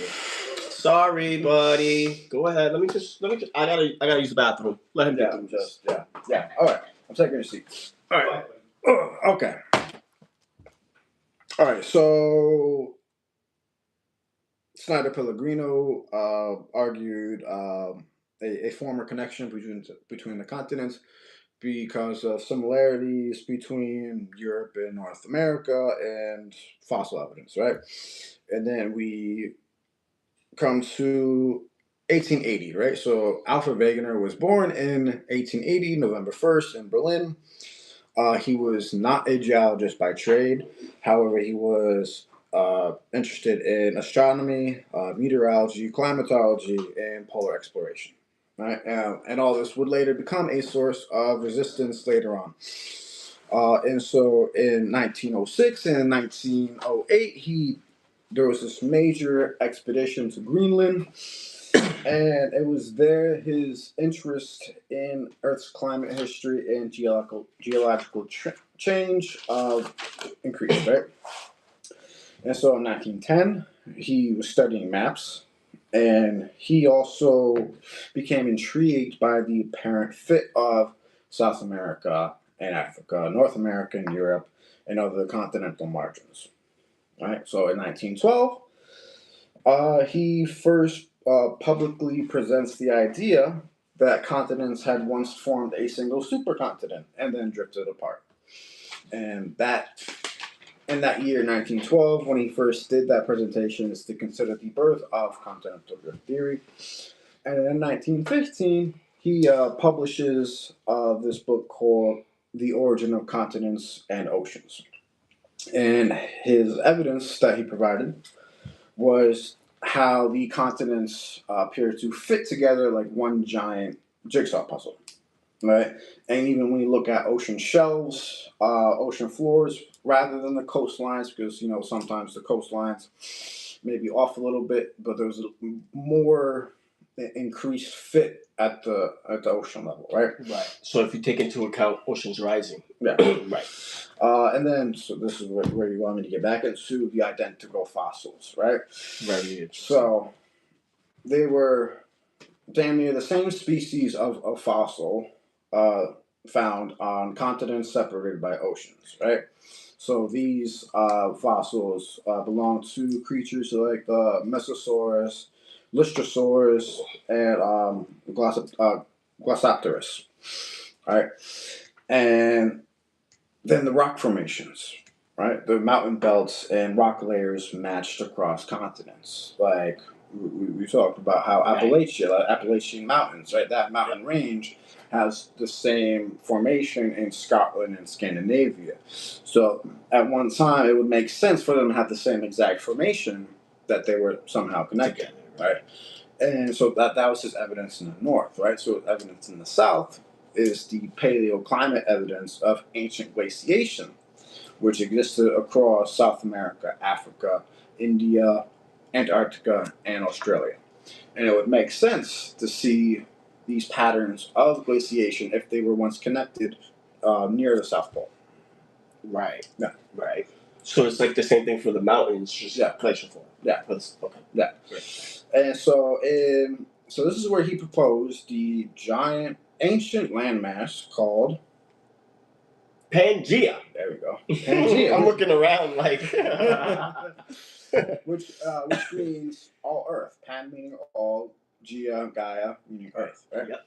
All Earth. All Earth, right? Which I've noticed a lot of the English, like when that translation, they do that a lot. Yeah, a lot of scientific nomenclature is either Greek or Latin. Yeah, like Greek or Latin. Gotcha. And so Pangea, right? Today it's known as the most famous concept in geology. Period. Right? But here's the thing, right? So Wegener had a problem. He had a problem. Something was wrong. This shit is crazy. So many geologists and other scientists, they admitted that the evidence was intriguing. I'm like, hey, you might have something here, right? They took it. Okay. Yeah. But to them, they're like, but why do the continents move? Right? So Wegener didn't have the mechanism for it, and he suggested like the rotation of the Earth and tidal forces, right? Which we know now, and it's not the case. Right. Not the case at all. But scientists considered if the mechanism is wrong, the entire theory is wrong, which I think that's a little nitpicky. Yeah. Yeah.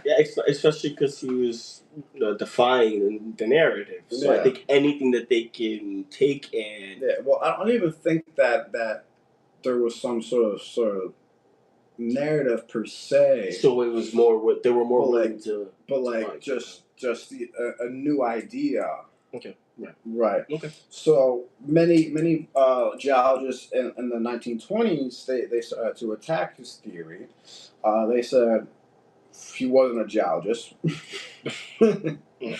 but he knew all these other things. So he knew meteorology, climatology.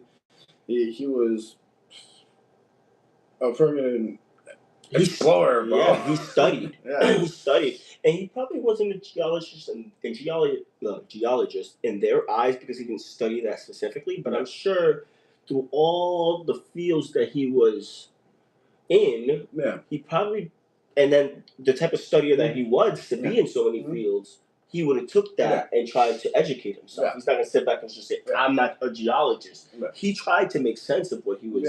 I don't think he claimed that he was a geologist. Anyway. Right. But the fact that he wasn't was source for like, hey, I don't think you know what you're talking about. Right. And so here's where things kind of get a little tragic. In 1930, right, he goes on another expedition to Greenland. Right, and this it was very difficult and very dangerous. Right, so in November of 1930, after he delivered supplies to an isolated camp, and he disappeared during a blizzard. And his body was later found buried in the snow at 50 years old. Wow. Yeah. So he never lived to see the day that his theory was accepted. Wow. Yeah. Wow, man. That goes to show, guys, if you guys are, you guys are thinking about changing the world, doing something big, it's not going to be taken lightly. No. It's not going to jump.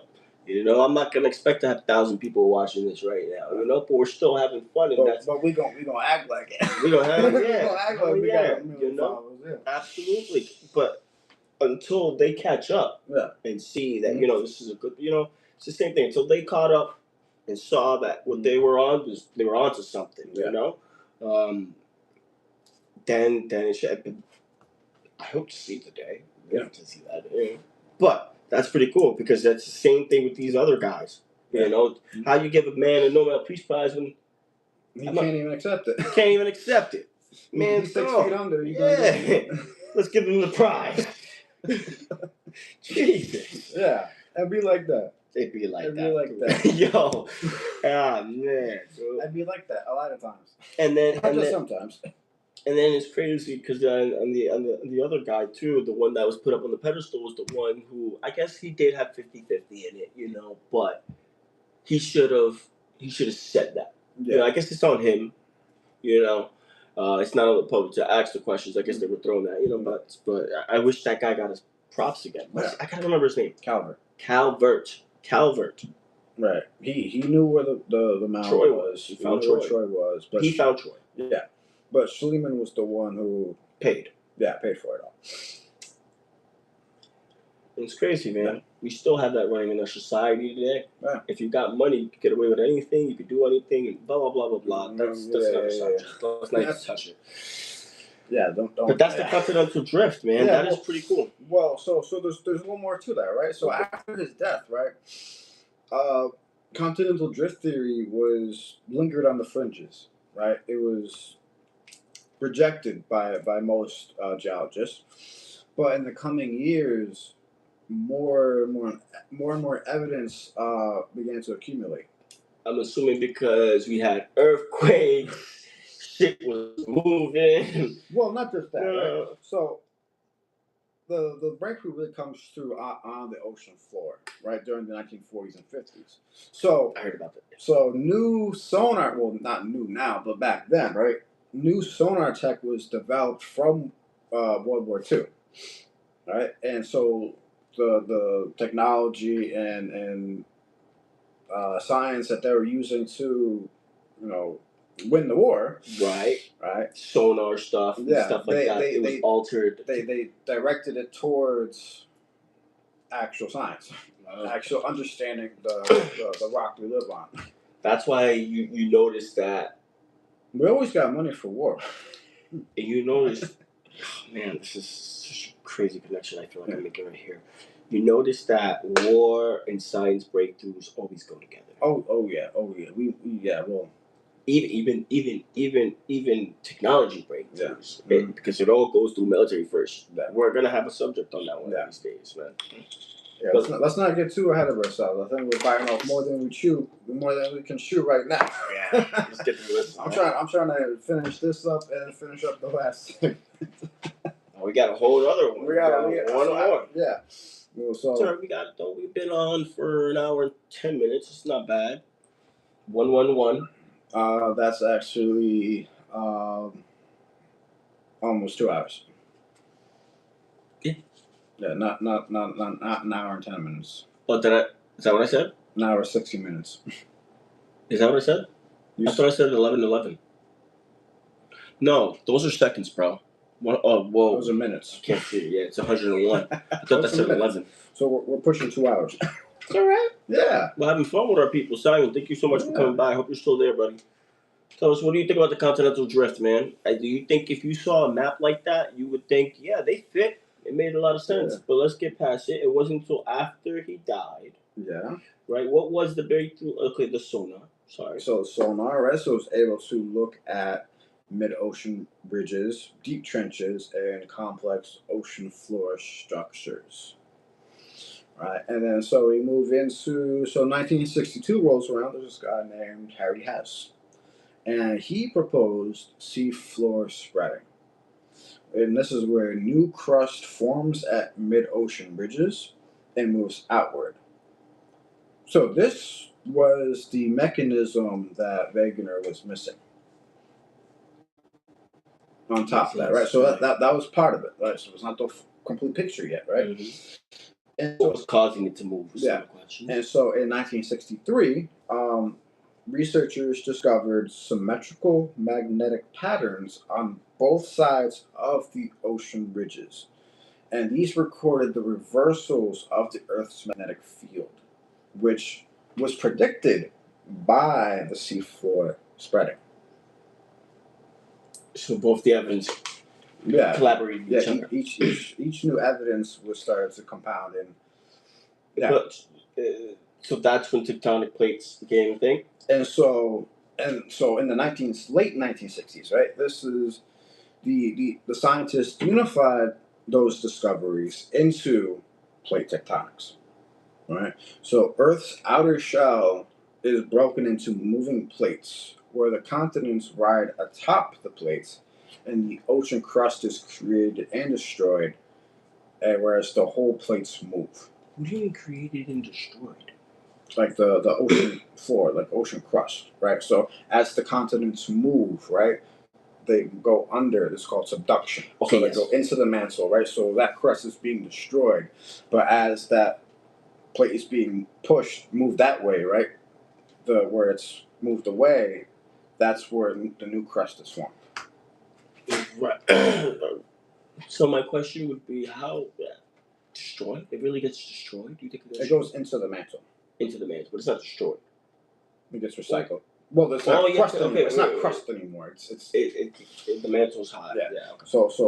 So you have two this, right? Boom, right? So the denser one. So boom, it goes. So oceanic crust is I think denser than regular crust. So there's basaltic crust and there's Okay, different got types it, of crust. got it. Layers. So the more denser it's going to go underneath it, right? And so it's going to go under into the. So this right here is the mantle, right. And it's going to go and it moves. So what's creating the new crust? So as it's going under, right? So that's moving, right? So those ocean ridges, those forces within the earth push new mantle onto that ends up spreading, ends up moving the plate. Wow, that's epic. Yeah. He said, "We would be amazing to have an idea that will change how everyone thinks about the world. That's sad end for someone. Sure, you guys are going to be massive one day." Right on. Hell yeah. Hell yeah. Would be amazing to have an idea that would change how everyone thinks about the world. That's a sad end for someone. Yeah. You're right. Yeah. Oh my God, I love how you said that. Yeah, this man disappeared in the blizzard. Yeah. Yeah. But I feel like what he's saying is the day that somebody has a great idea, it's going to be a sad day for someone. Someone is going to be wrong. Yeah. Someone is not going to like that information. Oh yeah, that's life. That's pretty good. That's life. Yeah. And so just to wrap up this section, right? So the whole tectonic plates, right?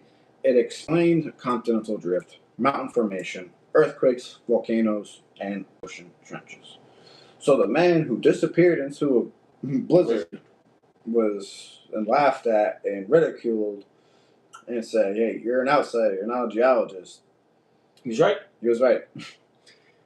He was right. Not necessarily the mechanism, but continents move. He couldn't understand that part of it. He didn't have the technology in place to be able to understand it. If he lived long enough, I'm sure he would. Yeah. Amazing. Yeah. What is sudden reoccurrence? It's just they die and then right after. Yeah. Well, not yeah. It's just always. Yeah. Well, after he died in 1930. Yeah, it was 20 years later, 30 years later. Yeah. It was 20 years later that they. So after World War II is when the sonar tech was implemented, and then further in the 1960s. So 30 years later. So in the late 1960s, that's where everything came together. Well, shout out to him. Shout out Alfred de Wegener. Shout out, man. Thank you for your contributions to society. Right. You were right. We give you props here at Talking Knowledge Live. Me and Drew appreciate you, and so do our viewers. Okay. What is the next one? We have one more segment. Or do you want to hold it? Do you want to do it? Because I've been going on just... There we go. Yeah, I know. Do it. I've been going on for a minute now.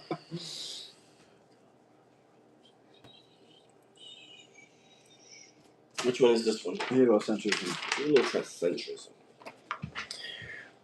The Earth is not the center. Copernicus and Galileo. Copernicus. All right.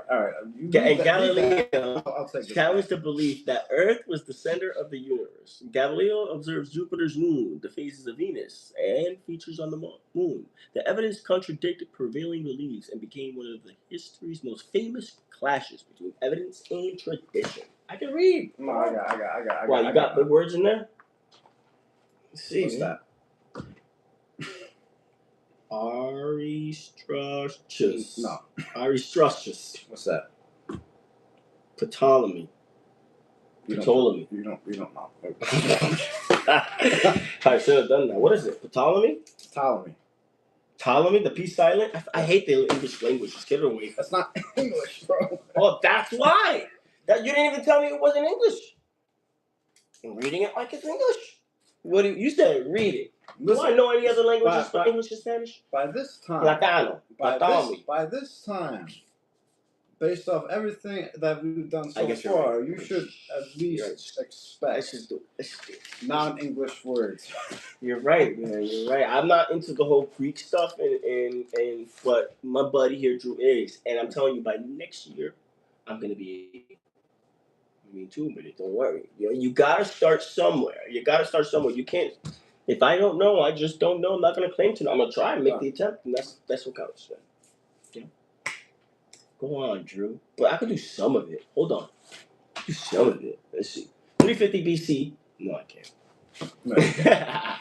All right. Think maybe moral of the story is you've got to stick to your ideas no matter how others keep trying to knock you down, and don't go into a blizzard on your own. That's a fact. That's a fact. That's a fact. That's a fact. Yes, sir. Shout out to you for that one, Simon. That was a good one. I mean, I'm not going to a blizzard by myself. I'm not going into a blizzard. All right. If I can Depends on what I'm moving away from. Yeah, I guess so. Yeah. All right. Next one. Depends on my household dynamics.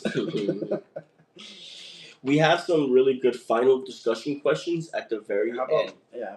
So, why don't you go to that? No, I'm going to zip through this. Zip through that. I'm going to zip through this. Zip It's a through lot. It's a lot. Oh, it's my the shortest God. one. That's the shortest one? Yeah. This guy takes more notes than I do. I'm gonna have to tighten up, man. Yeah. All right. So, heliocentrism, right? You already said Heliocentrism. Right? You already did the intro, right? So, in 350 BCE, Aristotle proposed.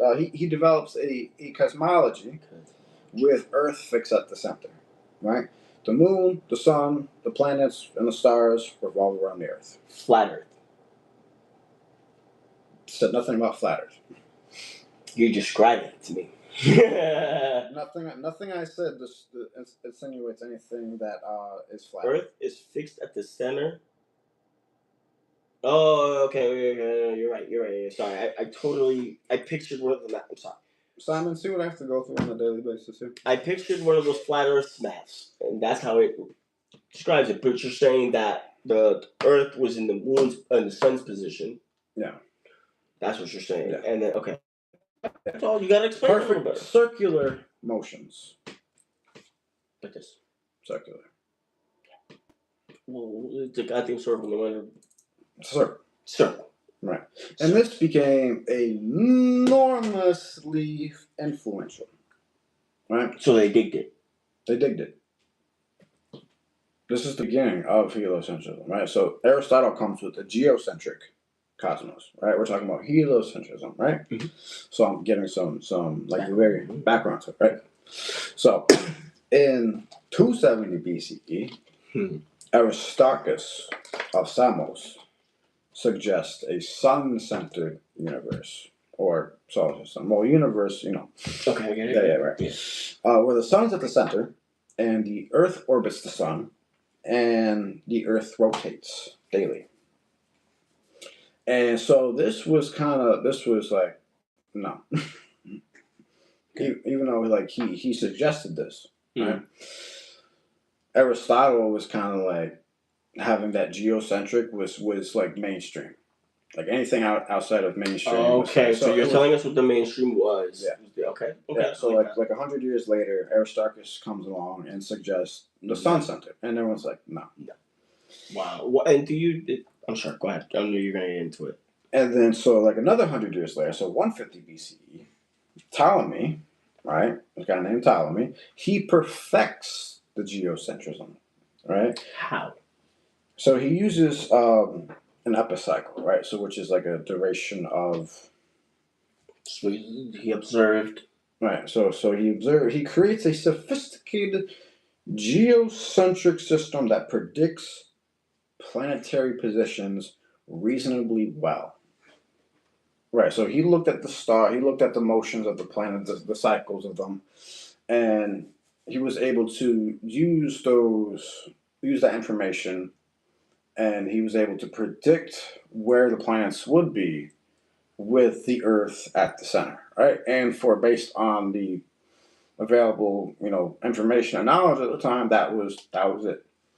And that was the go-to theory for 1,400 years. So that's because you're making observations from Earth, though. Yeah. So I just feel like okay, just keep going. Yeah, keep going. I don't. So for 1,400 years. So how come his experiment worked? How come that worked and was able to, like, shouldn't, because it was calculated for it to be Earth center specifically, not sun center. And just the math just happened to work out that the Earth was at the center of that.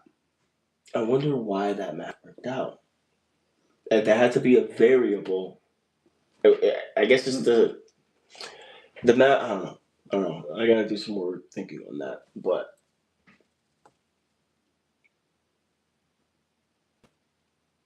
so you could say anything basically. You could plug in Jupiter, and the math would have still worked out. Is what I'm getting at.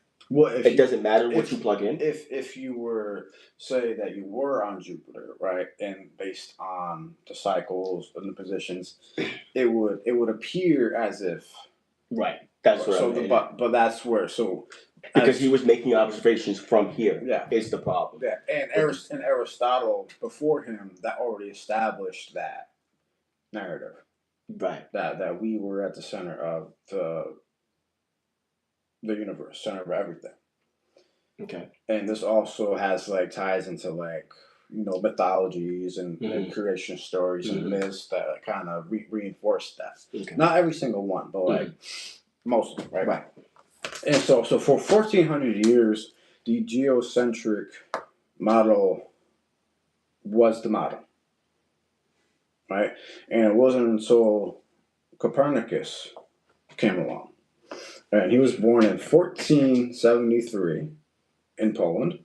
And this was actually towards later in his life. So he was 70 when he published on the revolutions of the heavenly spheres in 1543. So he was born in 1473.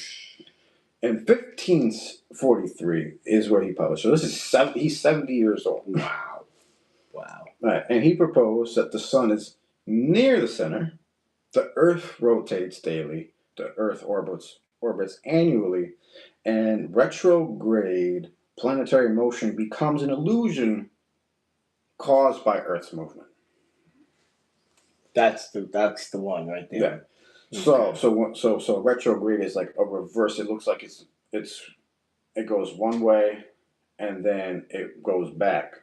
But based on our position, like say Mercury's in retrograde, right? I'm sure you've heard that before. Yeah. Right. It was actually because of our position, right?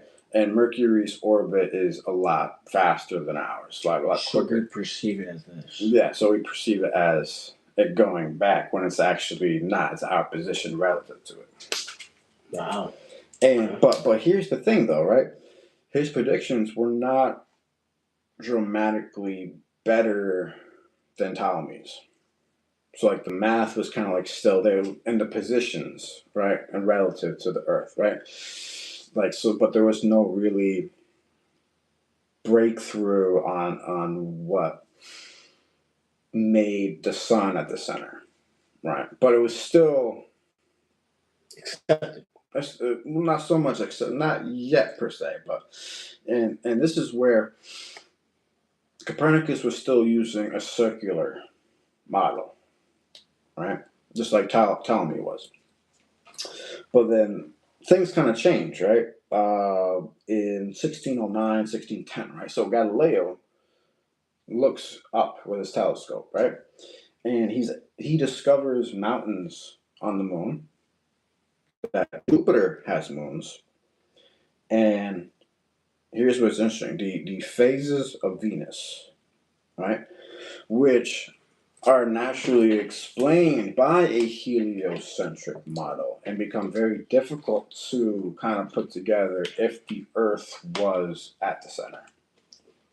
So that's when the stuff starts not. That's when things start to pick up, and so around that same time, right? In 1609 to like 1619, right? Johannes Kepler. He kind of he analyzes the precise planetary observations, right? He looks at it and comes up with laws, right? And he says, he goes, was lucky that math worked out. Yeah. Right? Yeah. And these laws consist of the planets move in ellipses. Explain. So it's like an oval, an ellipsis. It's not an actual circle. Right. An ellipsis. Right. And planets sweep equal areas in equal time. And planetary periods follow a mathematical relationship. And because of that mathematical relationship, this dramatically improves the predictive accuracy and that the heavens are circles. Are they? Yeah, ellipses. All right. So that's something right here. Black. No, you got something on your face. There you go. You really don't right know? They can't. I don't give a fuck. My brother. But now it's on your beard. I'm trying to get this. Go ahead. So I can. I'm trying to get this done. And you're throwing wrenches. I'm not gonna leave you with a black thing in your face for the people. What? Are you sure? Yeah. Are you sure? Positive. Are you positive? You ready, guys? They're ready. They're ready. I'm ready, but are you ready? That's the question. I'll make sure you're ready. I'm ready.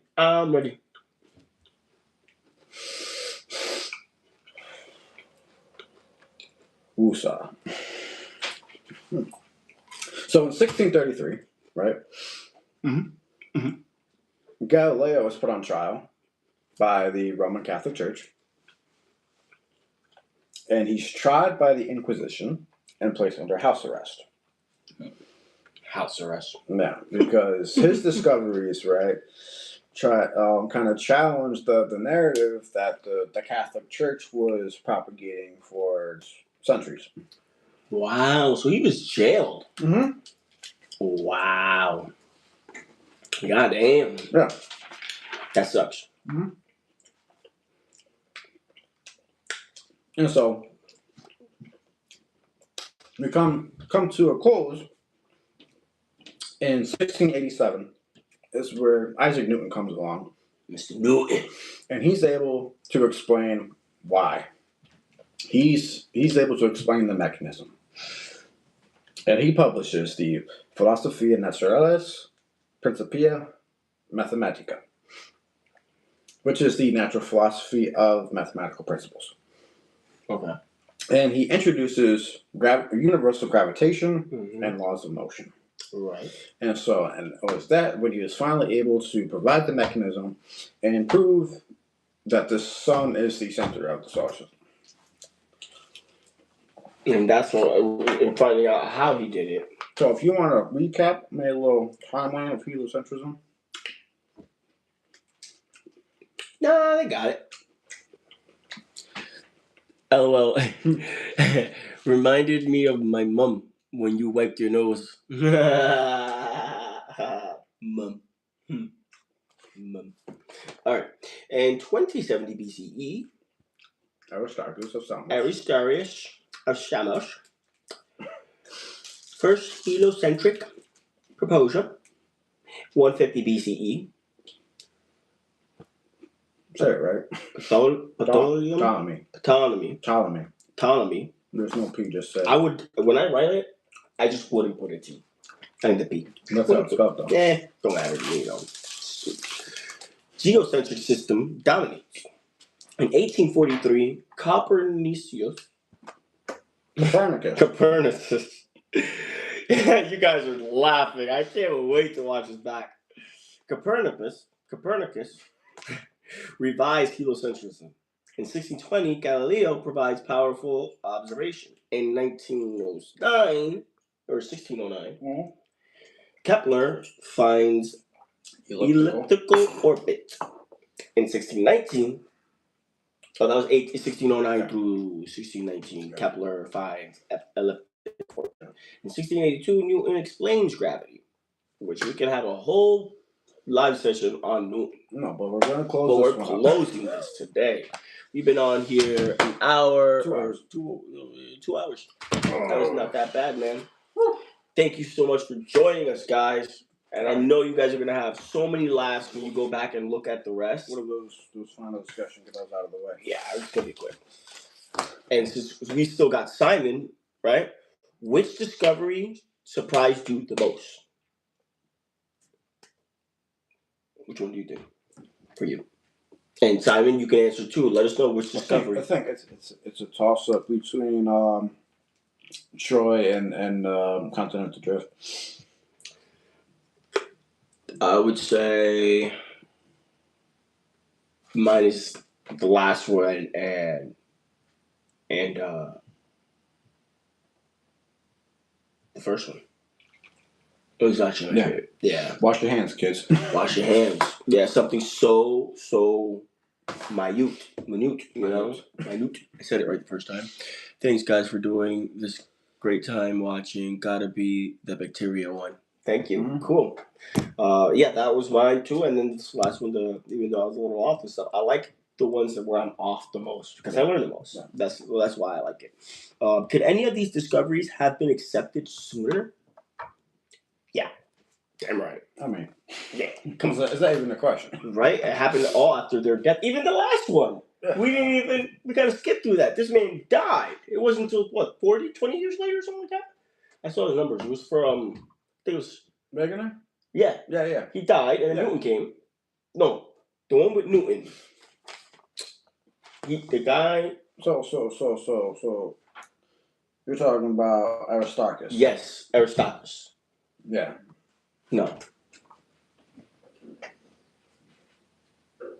So none of these guys were killed because of that? No, not killed. I didn't say anybody was killed because of it. We're saying... died. Didn't die because of it, but their contributions weren't really... Oh, no, they were, but they received, just as much opposition. Right. Okay. Yeah. But okay, that's okay. That's where I'm kind of at. The common ground is they had just as much opposition. That's the right. Could they have been accepted sooner? I think so. Some of them were common sense. Some of them were. They had observations. They had data. They tested themselves as a guinea pig, and still they weren't accepted. So yes, they could have been accepted sooner, and it could have saved many lives. What current ideas might the future generations look back on differently? What current ideas? Yeah, well, Simon, answer this one if you don't mind. Could any of these discoveries have been accepted sooner? I'm going to assume you think yes. But the next question would be, what current ideas might future generations look back on differently? So for me, it would be addiction science, actually. I think it's the ideas we're talking about here. When you say current. What current idea? So when I think of current ideas, I'm thinking like in a process. I'll agree with contemporary science. Okay.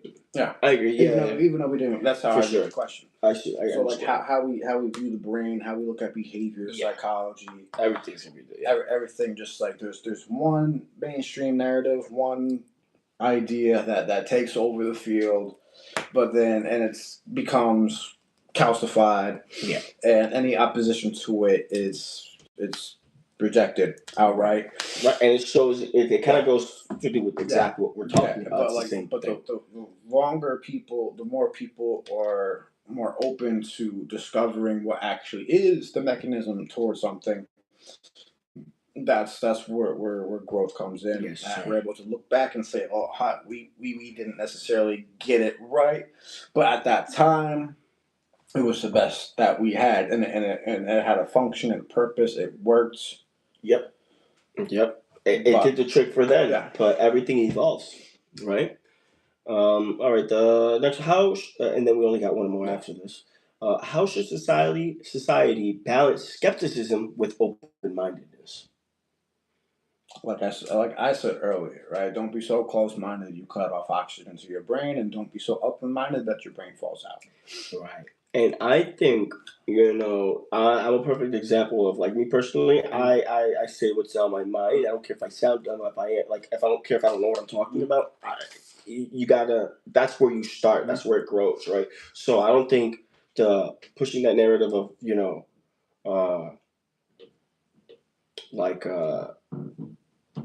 like knowledge is only for people who actually know what they're talking. I think knowledge is for everybody, right? And if you dedicate your time and efforts in learning something, that should be taken seriously. Basically, what I'm trying to say. It shouldn't be dismissed just because you're not a geologist. You're not a geologist, exactly. Is consciousness the same thing as? Excuse me. Is consensus the same thing as truth? I'm a little dyslexic, as you know. That's why I have a hard time reading. No. Well, hold on. Agree with Drew. Nice little saying about open-mindedness. Thank you, Simon. I told that was a great one. Yeah. So is consensus the same thing as truth? No. No, it's not. No, I think it's the truth that a majority would hold. It's their truth, but it's not the truth. Yeah. Well, there's also. I'm tempted to say there's levels to truth, right? But there's perspectives of truth. Yes, right. I agree on that more than there's levels. So like, is that a 6 or a 9? It'd always be a 6. Now it's a G. Is it a G or a 6? How about that? Right. So it depends on how you look at the truth. Will determine, how you perceive it. Yeah. So stay open-minded. Yeah. I'm always one that, I try to put myself in. That trick you just did to me is a way, in my mind, correlate to that with put yourself in other people's shoes. Yeah. Because nobody's ever going to see things through your eyes, your vision, or like, your stand. Like this. Boom, boom, boom. Or boom, boom, boom. Or boom, boom. Yeah, boom. I showed you that one. Yeah, I know what you're talking about. Yeah. Right. Perspective. You guys can see that. One of these days, man, we're saving up so I can get a nice PC going, and we're gonna be having a lot more fun. It's gonna be much cooler in the upcoming months. Yeah. Jamie, look that up on the computer. Yes, we're gonna be looking stuff up on the computer for you guys, so that way I'm not just willy-nilly up here. I'll have some backup, and think twice before asking a question. Maybe. Not really, man. I'm showing you guys that it doesn't matter what questions you guys have. I want you to ask them. It doesn't matter as long as they're respectful, on topic, and you guys are learning in the process. That is my goal. That is what drives me and this channel, Andrew here. So this is the outro. Alan, you see outro? I'm dyslexic. I have a hard time reading. I'm sorry. Outro. History shows that being unpopular does not automatically make an idea correct, but it also shows that being unpopular does not automatically make idea wrong. The lesson is not to believe everything. The lesson is to follow the evidence wherever it leads. Because sometimes the greatest obstacle to discovery is not a lack of evidence. It is our attachment to what we already think and know. Bang, bang. Yes. So pretty much, don't be so close-minded that you cut off oxygen to your brain, and don't be so open-minded your brain falls out. Exactly. Stay moldable. There's no outro.